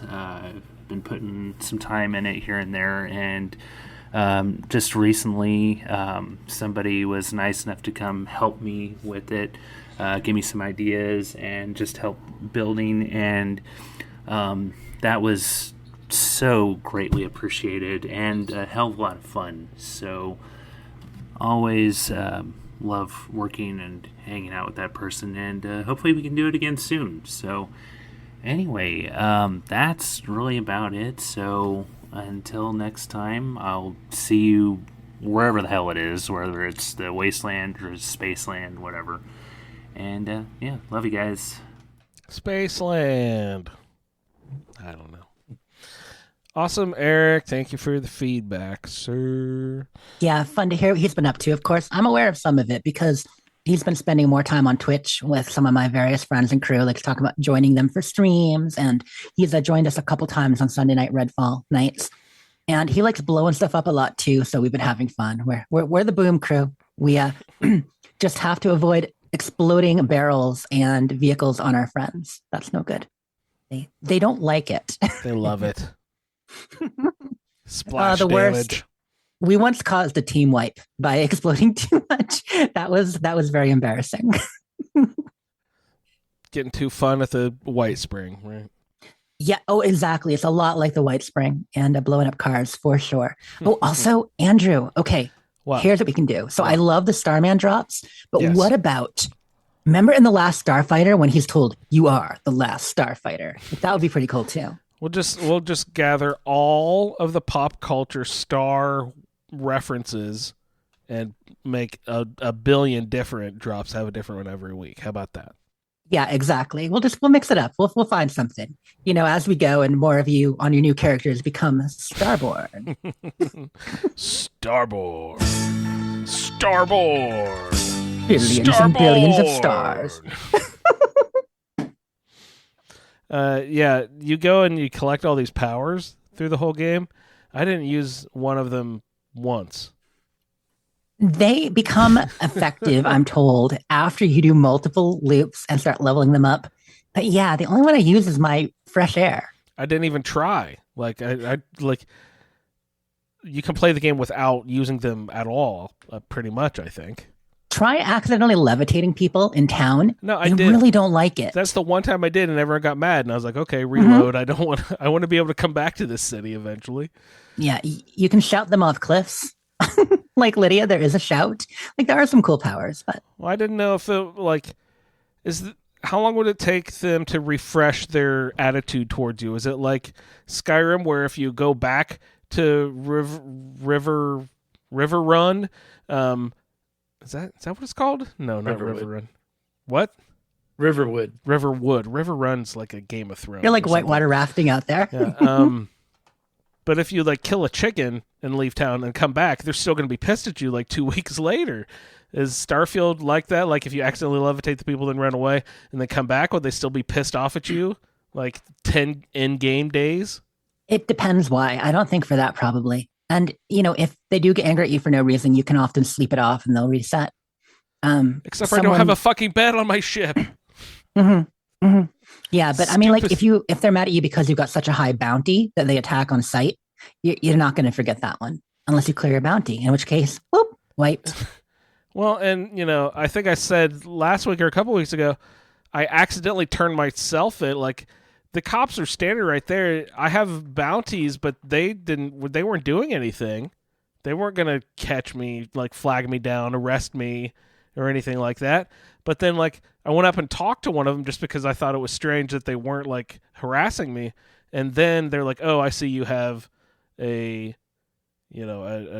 bounty on your head or whatever. So, then you have to deal with it. But I just thought it was funny that they didn't know right off the bat that I was suspicious. I feel like the Skyrim guards were on my ass. If I walk in had a bounty against that area. You know what I mean? Yeah, they grab you immediately. They don't take any shit. No. But I just thought the cops were. He was standing against the wall and was like, "What? That's weird." Eric, thank you again for the feedback. Let's see. I've got a game, you guys, and also we've got some iguana bits to get into. Jess, did you want to do some iguana bits? See what the news is going on here. Oh, sure. Gosh, I read a bit before. That's sad. We got sad news, guys.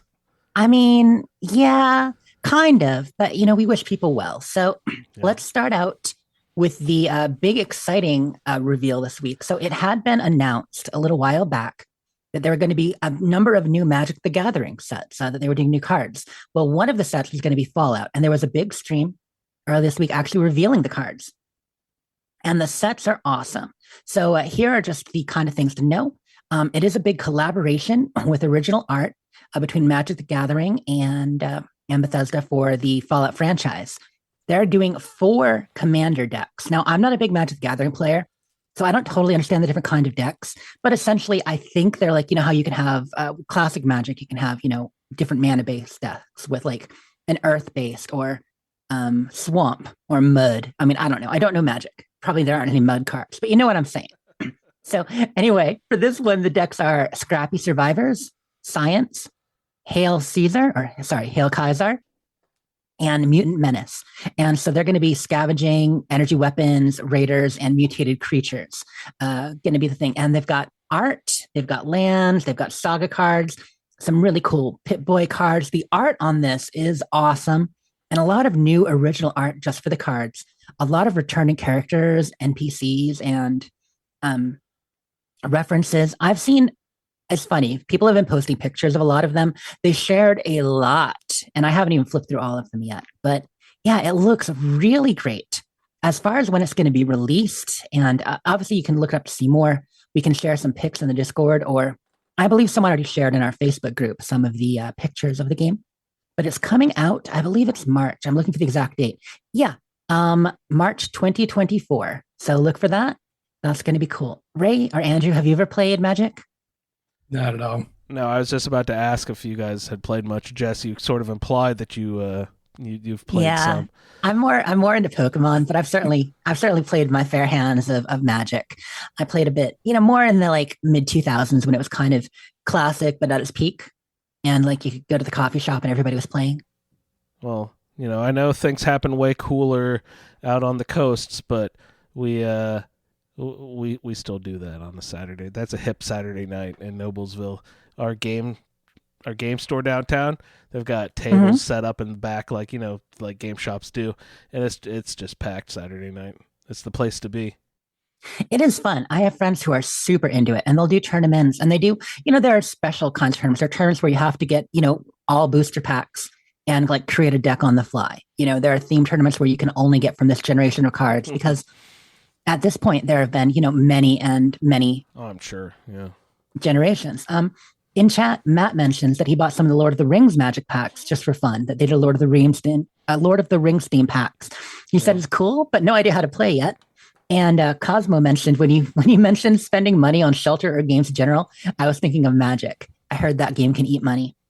Ooh. And yeah, it can if you get really into it, especially if you play these things where you're getting new boosters all the time to supplement. But the good thing about this is that it will be fixed. So you can be a person probably who, you go out and you buy 1 or all 4 packs. Then you can set it up. You can trade who has what. You can play with your friends or your family. And maybe if it's really successful, they'll do booster packs, but it seems like you can essentially pick up the whole thing. We'll see how much that's going to cost in March, though. I don't think they revealed everything, but let me just give you a couple more things about it. Yes. So the commanders for the packs, Scrappy Survivors deck features Dogmeat as the commander. So apparently you have a titular commander as Dogmeat. Yeah. He's a good boy. And it focuses on scavenging, food tokens, and allies. Let's see. The Science Commander deck focuses on energy weapons, scientists, and synths. The deck is Fallout 3 based, and Madison Lee is the commander. Wait, from Fallout 3 and 4. From the Institute lady? Yeah, she's pretty rude too. Like in 4, she's pretty rude. In 3, she's a little bit standoffish, but better. But that is a funny choice. Nah, she's cool. I'd follow that lady. And the Hail Kaiser commander deck. Yeah, no, she is cool. She just, because of the way you have to recruit her to the Brotherhood in 4, there's a reason why she's not happy with you, even if you try to do it nicely. The Hail Kaiser commander deck does feature Kaiser himself as the boss. And the Mutant Menace commander deck, let's see. Oh, Mothman. Holy, you guys, Mothman is the commander of the Mutant Menace deck. No way. That's hilarious. I didn't see that till just now. That is amazing. So yeah, look forward to that. More info going to be out in March. Speaking of things out now, Starfield. We were just talking about it, but this is exciting news, and I wanted to include in our Iguana Bits. Starfield was the best-selling game of September by dollar value, and that even with Game Pass. So what's interesting about that is we knew that Starfield had a lot of players, but because it is a Game Pass game, it's on Game Pass for PC and Xbox. The actual players versus sales, we figured it would not be as high. But no, despite the fact that you can get it on Game Pass, it was the highest selling game of September. That is over games like, let me pull out the list, Mortal Kombat. Mortal Kombat, the new one released in September. EA Sports, Madden NFL, Payday 3, More than Madden? all kinds of games. Yeah, it's over all of those new releases. Lies of P. I heard you guys mention Lies of P on the Skyrim Addict podcast last week too, Ray. Victor getting into that a bit. Did you get into that too? Was it just Victor? No, yeah, not me. But cool game. Very cool Souls-like, kind of Bloodborne-like game. I really like that. But that's really kind of a surprise. We knew that it would be popular.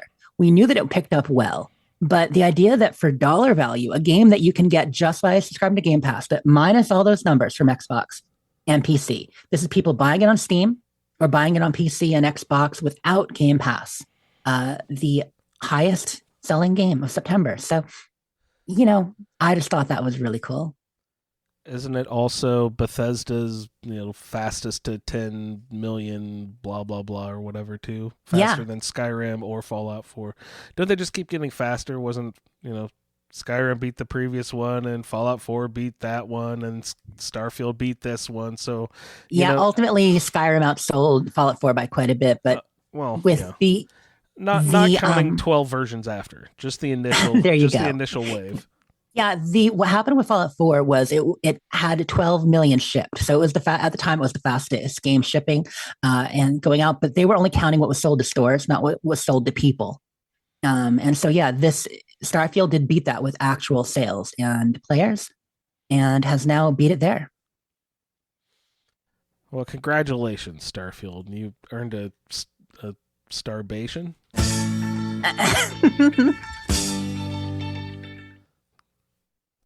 And I don't want to go, that's kind of a capitalist thing. I'm not saying that, well, anyway, I realized that should we necessarily be celebrating that Starfield was the highest grossing game? No, we love it for what it is either way. But I just thought it was a cool factoid. Yeah, go ahead with your communist propaganda speech you're about to get into, Jess. Come on. So, speaking of propaganda, actually, a very sad news, but this was published. Pete Hines is leaving. Pete Hines, the former PR executive at Bethesda, then senior VP of marketing, and then ultimately of what is this final title? Global Publishing, has left Bethesda. So Bethesda senior vice president, head of publishing, Pete Hines, has announced his retirement. He has been with Bethesda since 1999. So back after Daggerfall's release, the early days of working on Morrowind, he has been there for all of it. Oh, good Lord. Mm-hmm. He has seen it all. He announced his retirement. I believe, I'm not sure his exact age, but, congratulations to him on his retirement, whatever age. He was there for 24 years. Yeah, he seems to be one of the uppiters up there on the boss guys. Yeah, head of PR for a long time. I mean, in a lot of ways, he was the public face because he did Bethesda as a whole. Like, while it started with, Bethesda Game Studios and all these, as Bethesda grew, and they separated Bethesda Softworks and Bethesda Game Studios, and then got these other studios under the things. He was speaking for all their other studios too. So he became more and more known, but he was such a gracious individual. Those of us who had occasion to talk to him, he was always kind, witty, funny. Of us. She means her, you guys. And a lot of other people too. But I obviously got to stream with Pete like 4 times. And that's so cool. It's so funny because I was in like total shell shock the first time. Like, I had no idea what to say. I just stammered. And then, the second time Yeah, every time, to be honest. But he was always gracious, understanding. I would stumble, and he was cool with it. And by the last time we streamed together, when he and I were doing the color commentary and judging at a catfight night, he joined us over there to do that, and it was great. He would sarcastically tease me, and yeah, just such a friendly, funny guy. Very witty. And we know he's witty. One thing that we've enjoyed over the years, have pointed out, is that he tends to do he will take the wind out of people's sails if they're misspeaking. I like those tweets. He Mhm. kicks people in the nuts online. That's great. Yeah. But I mean, only when it's deserved, and usually just with facts. They'll be like, okay, this ridiculousness you're saying, here's why it's not correct, or here's our actual position. And it's great to see. But here's his official statement. After 24 years, I've decided my time at Bethesda Software has come to an end. Retiring and will begin an exciting new chapter of my life exploring interests and passions, donating my time where I can and taking more time to enjoy life. This was not a decision I came to easily or quickly, but after an amazing career, culminating in the incredible launch of Starfield, it feels like the time is right. Then he goes on to say, certainly not goodbye by any means. My love of Bethesda and its people has never wavered, and I will never stop being part of this incredible community we have grown. Thank you to the hundreds and thousands of fans I've gotten to meet and talk to over the last 24 years. And he goes on from there. It's just a very gracious announcement tweet and post. Yeah, certainly good for him. You know, he deserves to enjoy the fruits of his labor. And I imagine that fruit bowl is pretty damn full. Yeah. After the sale to Microsoft. Right. Yeah. Because they were quiet about Microsoft officially. It's been a little over 2 years now, right? Almost 2.5 years. And yeah, his role changed and he was such a big figure, but I'm sure he got a little bit of a bonus during that takeover. Yeah. But yeah, super nice guy. Come on. Mm-hmm. He's just always been there for the fans. You know, I'm talking about my experience, but that's just what you hear across the board. You know, that he'll tell it like it is, but he has time for people. He was not really out there. To have someone in PR and marketing who doesn't do that much marketing speak, I mean, what a breath of fresh air, right? Mm-hmm.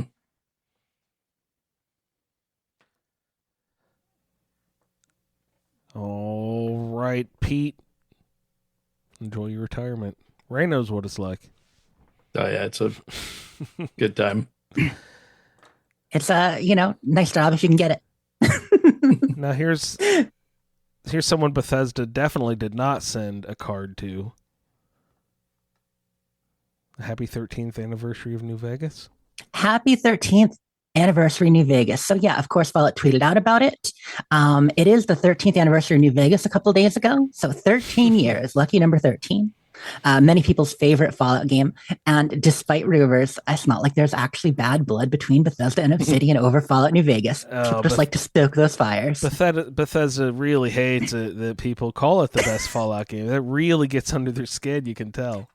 See, this is the kind of propaganda that Pete would jump in and he would diffuse, but he's not here anymore, so I guess I have to step up. No, but yeah, we know how New Vegas fans can sometimes be about their game being the best, but for good reason, because, to many people it is, Ray included. So that was Obsidian. Have they done a game on the scale, a similar, because they don't really have Fallout that they can just do, like, have they done any other game that's on the same level as New Vegas? It's interesting. I would say not quite. No. But they've certainly done AAA or, close to it. So Outer Worlds, of course, being the most recent big RPG release from them. But it was a little bit tighter. Outer Worlds was a tight 30 hours. It wasn't quite as large or open as Fallout New Vegas, but it still had a whole lot of content in there. And then they did not Path of Exile, Pillars of Eternity, PoE, one of the PoE games. They did Pillars of Eternity 1 and 2, and those are huge. They're isometric, kind of classic throwback D&D style games, but in their own original world. And people loved those, but it was at the leading edge of the kind of resurgence of people enjoying the isometric games, that Divinity Original Sin, and of course, more recently, Baldur's Gate 3 has really enjoyed, or like Wasteland 3. They were kind of on the leading edge of that becoming popular again. So the game sold well, but maybe not super well. And they were probably as big as New Vegas in their own way, just a different style. If they were handed the opportunity to do another Fallout game, do you think they could pull off another New Vegas? Or would they take that project? I mean, yeah, they've said as much. We know that Fergus Urquhart, their president, I'm not sure his exact title, but the guy who runs Obsidian, Fergus Urquhart says he'd be happy to work on another Fallout again during his time there.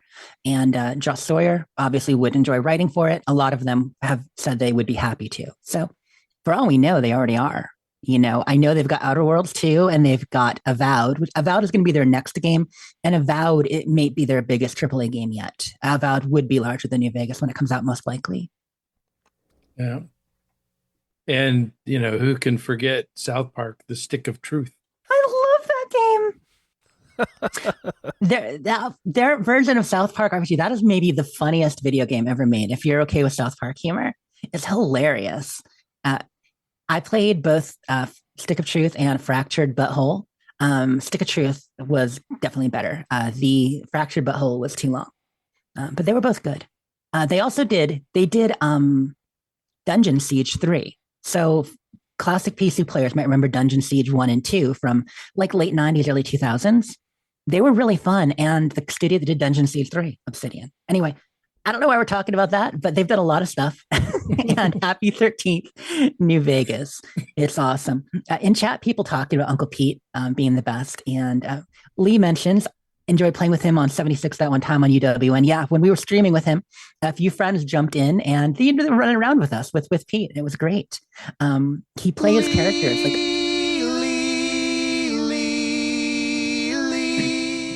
Sorry, I missed it the first time. A shout out to Lee. He plays a character on the Chad podcast called The Judge. Hopefully the Judge will be back and isn't done for yet. He'll finish that. I'm sure, as much as he may not be involved in the day-to-day, he said he wants to continue to be part of the Bethesda community. And it's obvious he's got passion for it. So while he can probably pick and choose a lot more now, we'll probably see him continue to do some of the things he's been doing, which is just great, right? Yeah, for sure. I mean, and that's one of those things where you could tell it wasn't something that he had to do for the job. He had a chance to do something fun and he wanted to do it.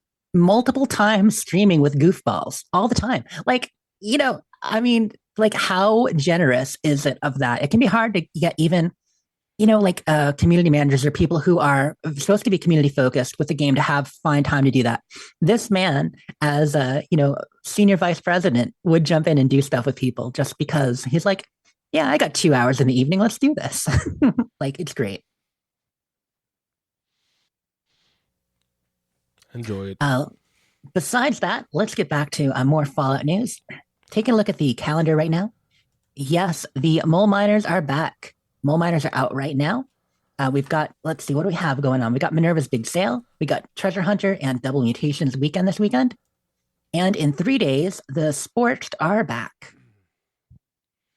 Are there Candy Bowl events happening yet? Or is that one happens when Scorched happens? That's all coming with the Scorched. So we're getting the Scorched with their new drops from them. And then they're going to be doing a Halloween event too. I pulled up, last week I had all the pages saved for what was happening. I did not have them saved this week. So, hopefully you listened last week to hear about all the new rewards. But there are new outfits and plushies and all that. Actually, let me see if I still have those. I like outfits. Plushies are cool too.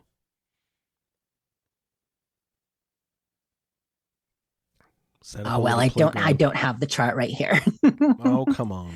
Yes, all kinds of new stuff dropping. And I did drop those in the Discord last week too for everybody. But yeah, a lot of new plans.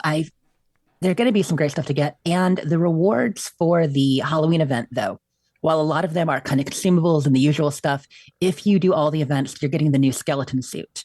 And it's like the Nuclear Winter skeleton suit, but it's blue and gray, glow in the dark. So a different style.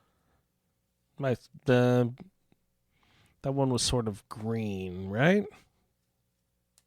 It's black and greenish glow. Well, yeah, it's black and white, but it's got a little bit of a greenish tinge. I can see that. All right. What? So the anniversary must be coming up soon too. Then. Yep, the anniversary of Fallout 5th anniversary is going to be November 14th. November So it's coming 14th. right up. And wait, that makes this week is bomb drop week, right? Yeah, Monday is going to be Bombs Drop Day. And, you know, you get Jerry. You get Jerry in the Fallout chat and Discord earlier today. Like, Jerry, he's like, I haven't talked about Fallout in weeks. And then just pops his little head in. And what does he say?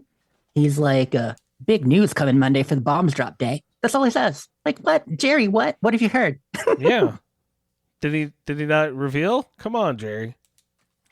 But well, there are rumors, and he did come back and say TV show trailer and date might tell you when the next gen update is coming, and I do think maybe we'll hear more about the next gen update finally.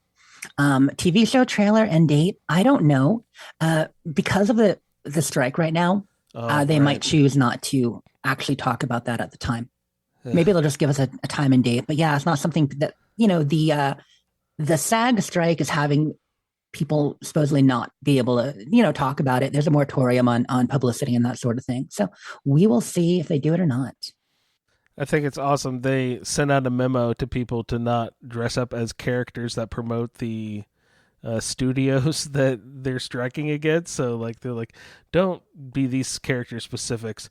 Be the generalized character, like a vampire. Don't be a specific vampire. You know what I mean? Like they were. Yeah, so the strike is over now. We know the writer's strike is over, but isn't the actors' strike still going? One of them is still going. SAG, right? the actors and voice actors strike, I think, is still going. One of them settled, yeah, and the other one's still. Yeah, the writers settled. Yeah, the writers definitely settled. That's done. But I think the general actors strike is still happening, and the voice actors joined, but it's only striking with 9 or 10 studios, and I do not believe Microsoft and Bethesda are one of them. And that just means we're going to get a whole fall season of reality show. And gosh, not that show. Again. Reality shows and game shows. That's all we're going to get all fall. But just a note, because the anniversary is coming up, I wanted to mention, I've said before, but they are doing some contests and fun things in the Fallout official Bethesda Game Studios Discord. There's a haunted shelter competition by October 27th. Submit a picture of your cool haunted shelter. Share stories of your adventures in Appalachia. Is there a Fallout 76 memory that means a lot to you, or something just fun about the game you want to share? You can do that in their Discord by October 31st. So one by the end of the month, one by the 27th. And I think they have closed submissions on the favorite screenshots. So if you didn't get one in, well, you probably should have. But yeah, I think that is closed now. Too late now. And the final note. Wait, this isn't my iguana bit. What's going on here, Andrew? What is this? I was just curious when I'm getting my Skyrim shelter game. When is that going to be widely available? No word on Skyrim Shelter wide release yet. It's still in testing. I mentioned before, it's a little bit generic in my opinion. Suliore's enjoyed it. Some other people have said, yeah, this is fun. But I think it needs a little work before it's like ready for the masses. I want to play it.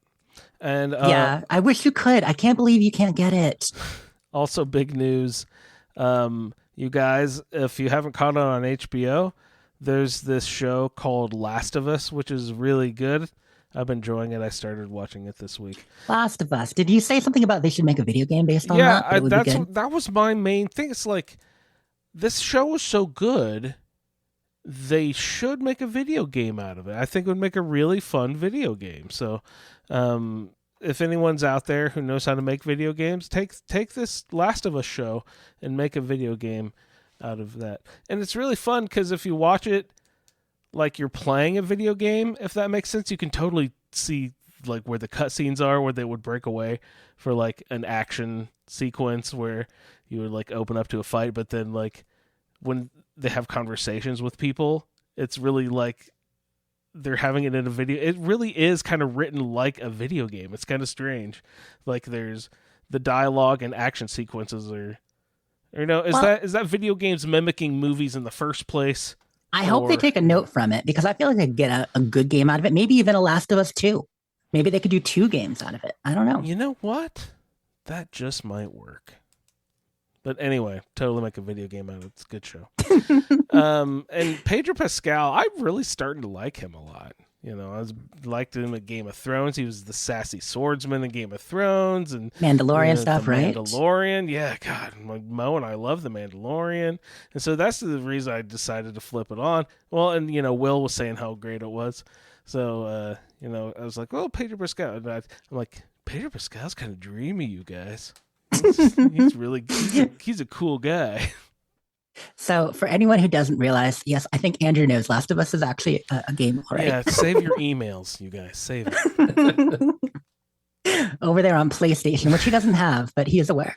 I've got PlayStation 3. Can I make that work somehow? No. Mo's actually been asking for. There's a PlayStation 3 Japanese Godzilla video game that was never published in the United States that he wants, and it's like hundreds of dollars. Oh no. You guys have similar tastes. You want to play Fallout Shelter Online. He wants to play this Godzilla game.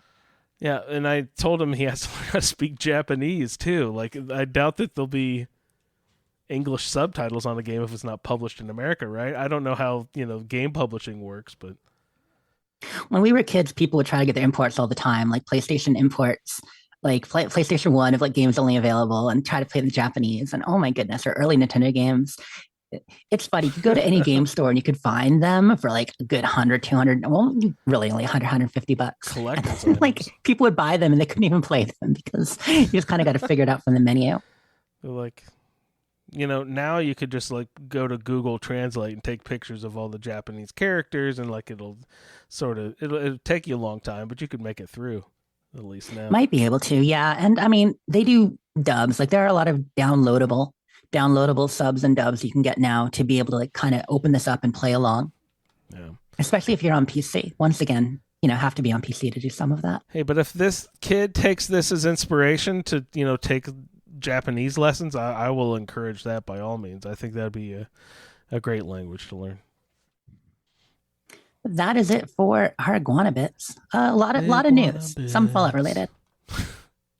We're stretching on the Fallout portion at this point. I am looking forward to the Magic the Gathering stuff. That looks so cool. Oh yeah? Is the art pretty like Vault Boy-y, lots of thumbs ups and stuff? A bit of that, but it's a mix. It's actually more like cool wasteland interpretations, like oil paintings and cool art of stuff in the wasteland.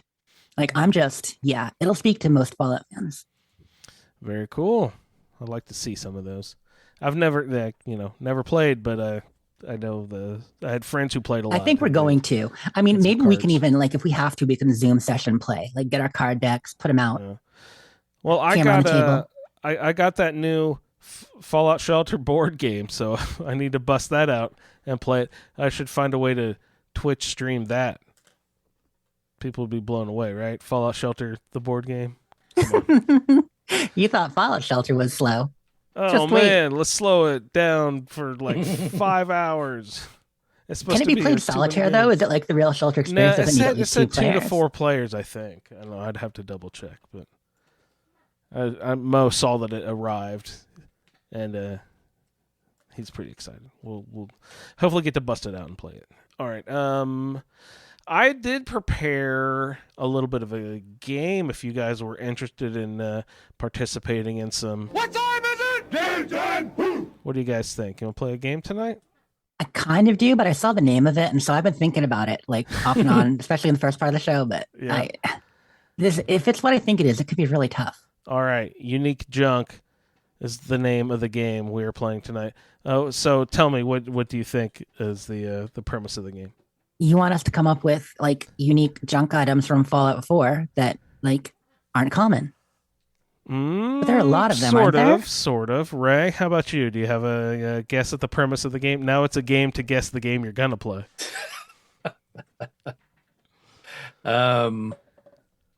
Unique junk. Yeah, all the one-off junk, the things that there's only one of in the game.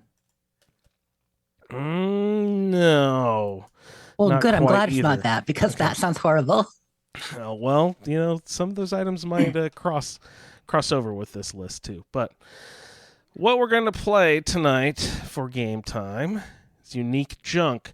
Out of all of the Fallout games we have played for the Roundtable, be it the original Fallout, Fallout 3, Fallout New Vegas, Fallout 4, and Fallout 76.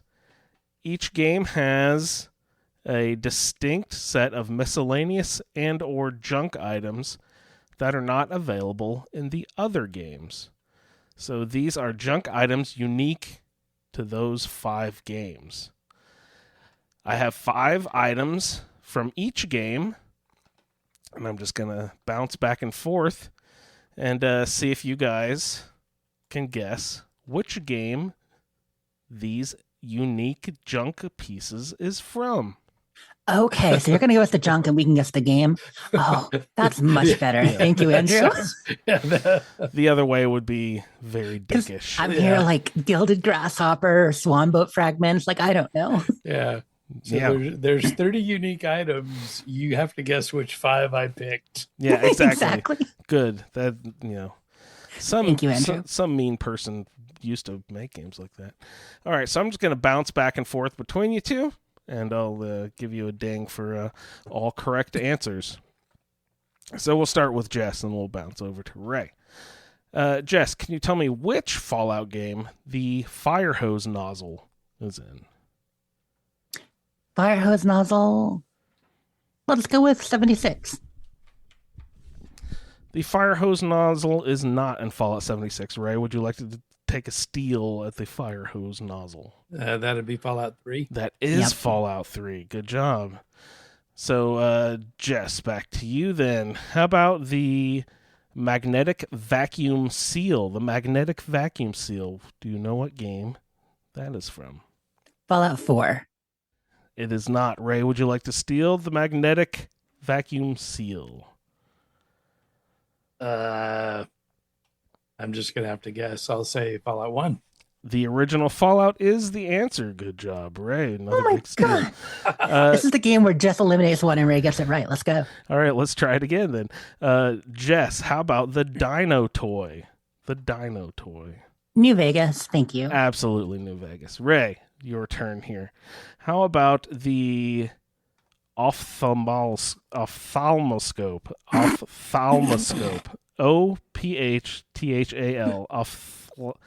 I can't even say it. Yeah, I'm not guessing until you say it.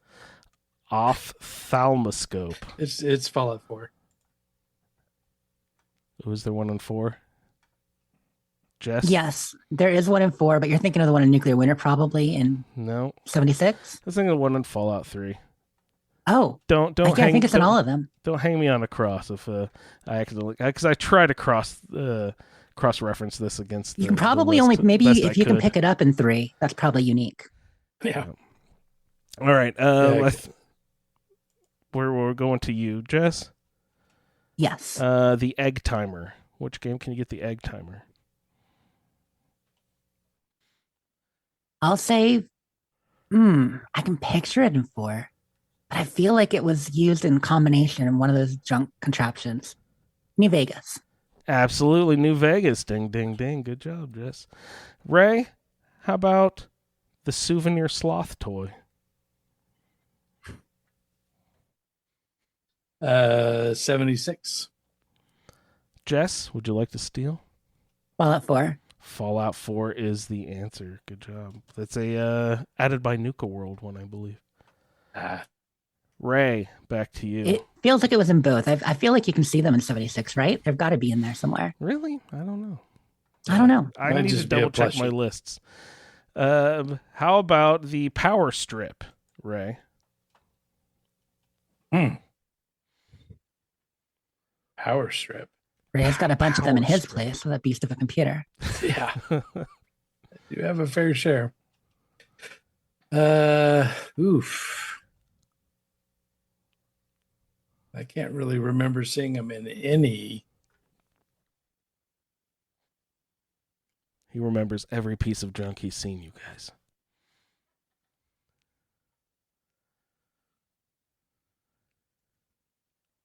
So do you have Fallout 2 in your list? No, it's just the games we've played thus We've far in the. All right, then the I'll go round with tables. 1. It is 1, Ray. You are nailing these. Jess, how about the cat remains? Oh my gosh, the cat remains. That's Fallout 4, It is right? Fallout 4. Remind me of that situation, like someone has urns or something, right? Yeah, isn't it with the kind of cat lady vendor, the one near Walden Pond, who has cats and also sells cat meat? She might have cat remains, It's or maybe it was in it's Far Harbor. yeah, it's in the vault in Far Harbor. Okay. Oh, the robot. Robots. Yeah. Oh, Yeah. right. They burned all their cats. Yep, that makes They- sense. Yeah. It's like Whiskers and Whiskers 2. Yeah, and the couple Whiskers where the wife is the Jr.. one that ends up, spoiler. She's the killer. Oh, right. You ruined that quest for everyone. Her husband has him. Yeah. Once we started thinking, like, I kind of figured that must be it. So cool. All right. Who are you? Oh, Jess, are you up? Where's Ray? No, it's Ray. I got cat Ray. remains. Bag of chlorine, Ray. Bag of chlorine. Bag of chlorine? Chlorine. Specifically, a bag. A bag. I'm going to go of with chlorine. 76. That isn't 76. Good job, Ray. Jess, back to you. This one's a dead giveaway. The caravan deck. New Vegas. Absolutely. Good job, Jess. Ray, which game can you find a pressure cooker? That'd be Fallout 3. That is Fallout 3. What is that used to make a weapon or something? Yeah. I've got us at 5-5 now. Is that correct? Is that what you Oh, got? gosh. I can go back and look. I'm just marking don't even at worry. this point. All right. The Derby winning toy car. The Derby winning toy car. That's Fallout 4. That is Fallout 4. Good job. You guys are good at this. All right. We played a lot. All right, Ray. The orange canister. Orange canister. Where are you picking that up? That's going to be 76. That is 76. You guys are good at this. See, I was picturing 76, but I was like, what, did we get one before that? I couldn't remember. Jess, which game can you pick up the electrofibrous coil wire? Electrofibrous coil wire. It sounds very Fallout 3, so that's what we're going to go with. Ray, would you like to steal? Fallout 1. It is Fallout 1. Good job. Okay. Jess, back to you. How about a cherry bomb? Oh. You can get a cherry bomb in New Vegas. You can get a cherry bomb in New Vegas.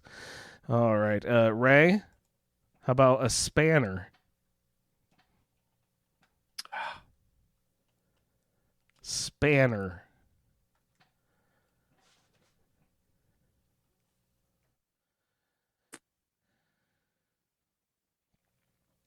I'll go Fallout 3. Jess, would you like to steal? I'd like to, but I don't know if I can. Is a spanner like a UK thing? Like, is that like, do we have those in the US too, or is this a UK tool? Like, is a spanner like a wrench? Yeah. Okay. Probably Fallout 1. Buzz for both of you, I guess. The spanner is one of those new little things you can pick up around the Institute in Fallout 4. It's one of those. Oh, okay. Yeah, those, technical like, equipment weird spanners. medical That would make tools sense. and stuff. Yeah. All right, Ray, back to you then. The motorcycle handbrake. That's Fallout 3. That is Fallout 3. Good job. Big component of the shish kebab. We'll never forget that one. At first, like, that's the first custom weapon most of us craft. Jess, how about the Bumble Bear? 76. That is 76. Good job. All right, Ray, back to you, sir. Where am I going to find a finger? You're going to find a finger in New Vegas. You are. Well, give me the context. Why am I picking up a finger? Oh, no. Wait a No, minute. that's 3. Yeah. Fallout 3. Mhm. It's where you where gotta you've regulate. killed Is that killed the- a bad the guy. Herald thing? No. Yeah, no, when you kill talent company, you grab their fingers, bring them back to the regulators, right? Or is it the opposite? You kill the regulators, bring them back to. Bring it back an ear. That's gross. Oh, yeah, right. It's an ear. Is that an ear? I've got the Yeah, so- finger in New Vegas. Then that would be for probably Kaiser, right? We're bringing back fingers to them. something gross. Yeah. Mm. Stupid Kaiser. So is that we back to you, Jess, or back to you, Ray? I'm Sure. so bad at keeping track of that. Yeah, I know. Ray started fingers. The Black Bowl. Black Bowl. They were colored. Gonna go with Fallout 4 on that one. Ray, would you like to steal? Oof. 76. It is 76 over there. Good one. All right. Jess, back to you then.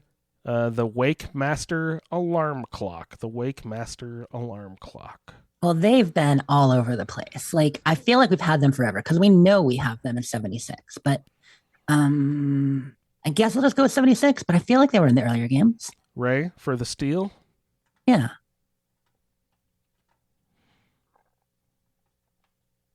What was it again? The Wake Master alarm clock, the little blinky one that you build with in Fallout 4 and 76. Yeah, Fallout 4. Fallout 4. Good job, Ray. See, but it was definitely a 76 too, wasn't it? It's just called alarm clock or clean alarm clock in 76. So they I use think. the same alarm clock, but they don't call it Wake Master. Yeah, Tricky. Very tricky. They took away the brand name. So I knew it was in both, but I'm like, I know it's in 76. So Yes, the shape is the same. The title is different. I think it's back to you then, Jess. The motorcycle gas tank.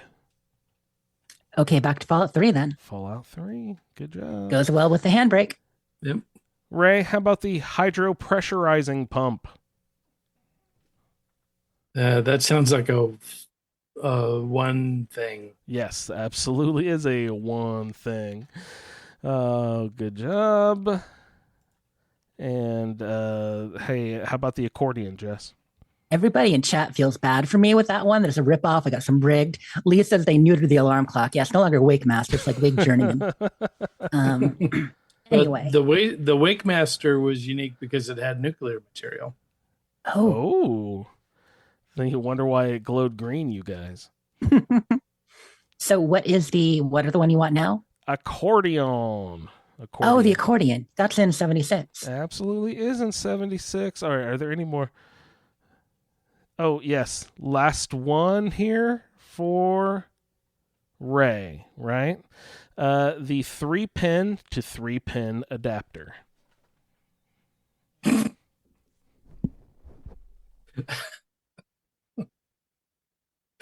I'm going to go with Fallout 1. It is Fallout 1 again. Why are the ones at Fallout 1 so easy to pick out? Because they're nonsensical, bizarre things you They really did get goofy you sometimes. never Yeah. find. It's science fiction hubbub, you know? Like, it's just sort of weird sounding words they're smashing together. Frayed wire. The hydropressurization pump, the electrofibrous coil wire, the magnetic vacuum seal. Well, power strip, everyone's got that. And then I was wondering about this, and of course I don't know anything about electronics, but there's a 3-pin to 3-pin adapter. If it has the same number of pins, why would you need to adapt it? Well, perhaps one is an innie and one is an outie. Like male, female. Okay. I don't know, maybe. I never used one when we were playing, so I couldn't tell you. Is that a common? I don't think I picked up any junk at all in that game. Is that a common cable in the world of electronics? 3-pin? I've always thought there's been at least 9 or something in those things. I mean, things were more analog in Fallout, so there was less of this digital 24-pin parallel extreme. Tubes. It's funny because in 4 they did use that more, that kind of like classical sci-fi jargon. Like we just use some fancy words you got to wrap your tongue around and it makes it sound very scientific. Now, don't make me go get the beryllium agitator. Oh, like an Edison plug. Yeah, Lee says like US grounded and European both have 3 pins, but different voltages. Yeah, so it could be like an Edison plug or that kind of thing. That's 3 pins. All right. I just thought they were making shit up. They were. They were. It just Exactly. happens to work. And if they've got a power strip, or an ophthalmoscope. because that's something you never see in any of the other games. Yeah, I don't remember seeing power strip. Ubiquitous items. Yeah, they would be everywhere. It's like there's probably lots of things that if you think about it. All right, that was my game. Hopefully you guys enjoyed that. That was was awesome. fun, yeah. That was really fun. I think it came down to like 12 to 11 Ray. So good job, Ray. Oh gosh, I could add it and up. I think one of mine, Lee did a fact check, and my ophthalmoscope Ophthalmoscope. Yeah, it was not in 4. It was only in 3 in Vegas. So we were tied. Okay. Cool. Well, good job, you guys. I thought you did wonderful anyhow. I tried to make it hard.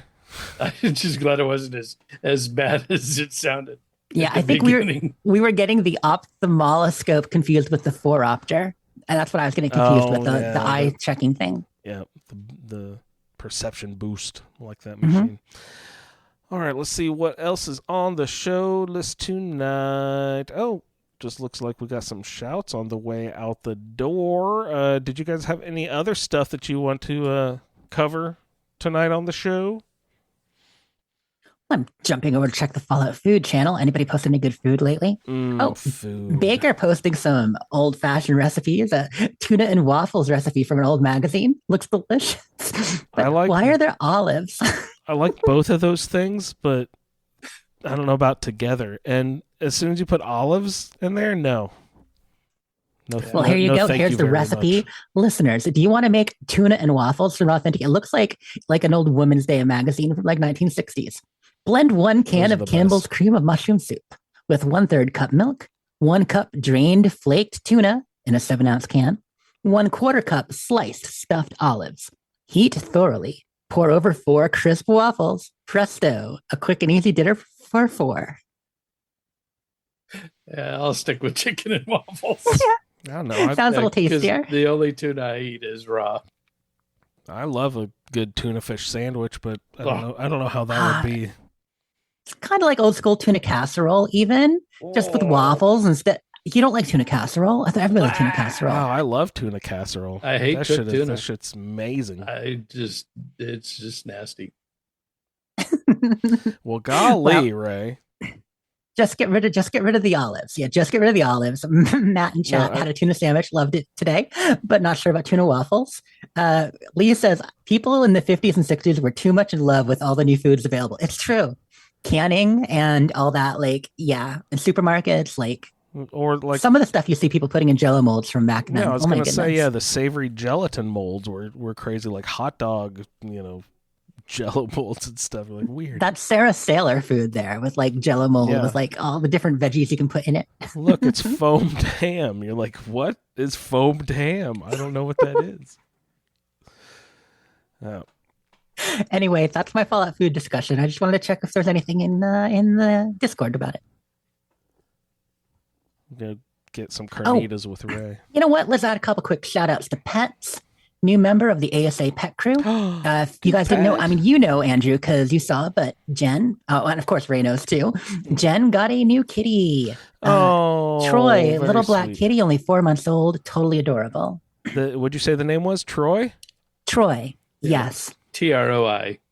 It's their tradition. So she had Worf and Tasha, all Star Trek Next Generation characters. Now Troy. Congratulations on the new family member. That's just adorable. Mm-hmm. All right, you guys. Yeah, Baker's got a new kitten too. Everybody's I think I need to get a new kitten too. I was trying to talk Tori into it. I agree. Otter needs a friend. Everybody needs friends. Oh. And Steve has his little Violet. God, he shared some of the cutest pics of Violet recently. Dwight got a new pup. Yeah, we shouted out Dwight's corgi a couple weeks ago, but absolutely, what a handsome boy, Rocket. Tori has a rule that we can't get a new kitten until our dog dies. Is that weird? I'm always like, why can't we just tell get her another yes. kitten? Yes, it is weird. No, it kind of, if you have a pet limit in the house, but I don't know. It's kind of a comfort to have a new kitten, but at the same time, why? Is she worried that a new kitten would upset Gizmo? I think, pretty Gizmo. I think, yes, she's worried the dog will be jealous. I believe that is the basis of the theory, but I'm of the opinion that Oscar deserves to live out his senior years in his best possible life. So yes, he does. But I'm He is a also cute, fluffy boy. I'm also of the opinion that I was raised in a dog house, so I think that dogs take about a cat probably takes a 1/10 of the responsibility that a dog does, like with the walks around the block and the training out to go outside is a real big deal, and cats seem to be able to get the cat kitty litter box thing pretty quickly compared to training a puppy to go outside. And it's just cats. We can go on a long weekend trip and just put out extra food, but we would never do that for a dog. Cats can kind of like raise themselves, and dogs are way more needy. You know what I mean? Yeah, I agree. I mean, obviously cats need just as much love and, vet trips and this and that. But yeah, they're much more self-sufficient Yep, they in don't. their day-to-day. So I'm just trying to figure out an argument where I can get myself a new kitty. But Oh, I mean, just show her pictures of cute kitties. That's all it usually takes, right? Honey, let's go out to dinner tonight. Oh, it just happens to be right here beside the Humane Society. Oh, let's go accidentally look at a new kitten. Let's take it out for a test spin. What do you say? I feel like you've used that tactic before. Like, that sounds familiar. I trick my wife into adding cats to the herd. Right? I need some frog pictures, so you haven't updated us on the I did on my Twitter. I posted a new picture of one of the adult day geckos, the one responsible for all the eggs, the 12 babies that I've got. 12? You're getting overrun. Yeah, Geckos are like rabbits, apparently. Yeah, they were quite busy this summer, so hopefully that'll slow down. I thought you only found we haven't had any new babies in a while. I thought you only found like 2 clutches of eggs, but that seems like a lot more. Well, the eggs I never see. It's just the babies the last baby I found was about probably 3 weeks ago. So are these all just the mother and the father, and then the offspring generation? You don't have grandparents yet, right? No, not yet. It takes about a year, I think, for them to become sexually mature. So I'll have to relocate the first clutch of babies that were born in April, so that otherwise it'll just be mayhem.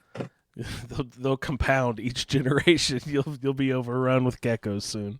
Yeah, which Clint warned me about when I got them in the first place. So, oh, did he? They're probably a pest in Australia. Yeah, big time. Do you get anoles up in Georgia? My cousin in Florida is just like scoops them out of his pool every morning just because they're so like all over the place with lizards down there. Yeah, we got plenty of them around here. I think those are adorable. We had those as pets in Indiana. My mom had like little. We had those are some of my first. Yeah, only reptile. Well, no, I had a snake later on, but I really liked the anoles. They're fun. They would sit on your hand and stuff, and it didn't seem like other lizards would do that, but they were totally content to just hang out on your finger. It's probably because your finger's hot. We're like a sun rock to the guys. All right, you guys. Anything else? How's Alisar doing? He's behind me looking adorable. He's he wagged his tail earlier. Speaking of dogs that need some attention, he definitely needs some attention. Mama worked a lot this week again, and by the end of the day today, he was ready to play ball. He's ready to run around in the yard. So we did for a bit. Go scratch his belly. Oh, I definitely will. He earned it. All right, you guys. So you can Scorecations. Oh, yeah, we do have some shouts. Sorry. On the way out the door, we've got a couple of scorecations. And Jess, are you going to starbait on the way out of the show? Yeah, let's just give them Starvation. No, they're Starborn. So scorecations. First of all, let's give a nice scorecation for Kevin Collis. Scorecation! Congratulations, Kevin. I know he was excited because he didn't have a chance to get too many of them recently. One for Bob. Bob was on the edge last week and he made it. Yeah, Bob. Scorecation! That's great, Bob. Congratulations. And our friend Dawn, aka Sassy Lady, just hit scorecation. Sassy lady. Scorecation! Mo likes a sassy lady. And I already got mine, but I got there too. Jess, congratulations, and you didn't purchase any. Scorecation! Except for the ones I did. Yes. Rewrite history, Andrew. Absolutely. No, there's no shame. Sometimes you just gotta get out there and explore the galaxy. Absolutely.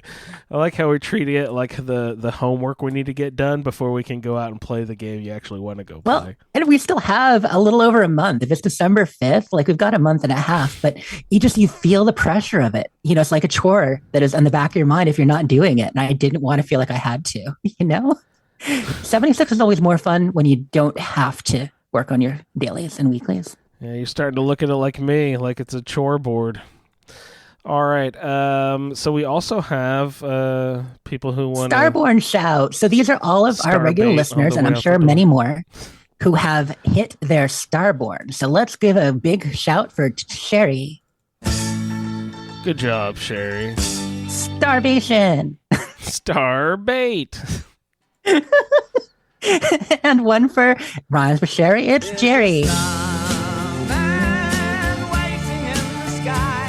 Starborn. And a big Starborn shout for Suliore.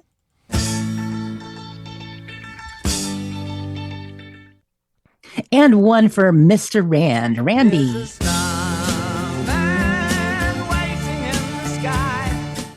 And finally, we've got Jason, aka Green Dragon. All right, guys. We've all been playing Too Many Starfield. So, anybody gone back through many times? I think Jason's gone through a few times. If yeah, I think he said he's on 6 now. He's going all the way to 10. He's like Jerry. Jerry's at 4 or 5, like I said. That's crazy. Yep. Is there there's probably not an end to it. Like if you hit, do they put in something that happens if you hit 10 or 20 times? So the reason people are doing that specifically is because the armor gets I believe the ship keeps improving until 6, and the armor keeps improving every loop until 10. And that's as much as people know. I don't know if there's stuff past that. I haven't heard about it yet. And what's the most you've heard so far of someone who's done it the most times? I feel like in one of the Facebook groups, someone was boasting about doing over 20, to which I'm like, why? But, for science. So, yeah, there'll probably be people who have done more. There'll be someone who just has too much time on their hands and just keeps looping. But it'd be like Groundhog Day. It'll be great. Well, since you can keep leveling your powers each time, I mean, that is the other reason to keep going until you max all your powers. But once again, I'm told that maxed powers are worth it, but I don't know. I don't have them yet, so. All right.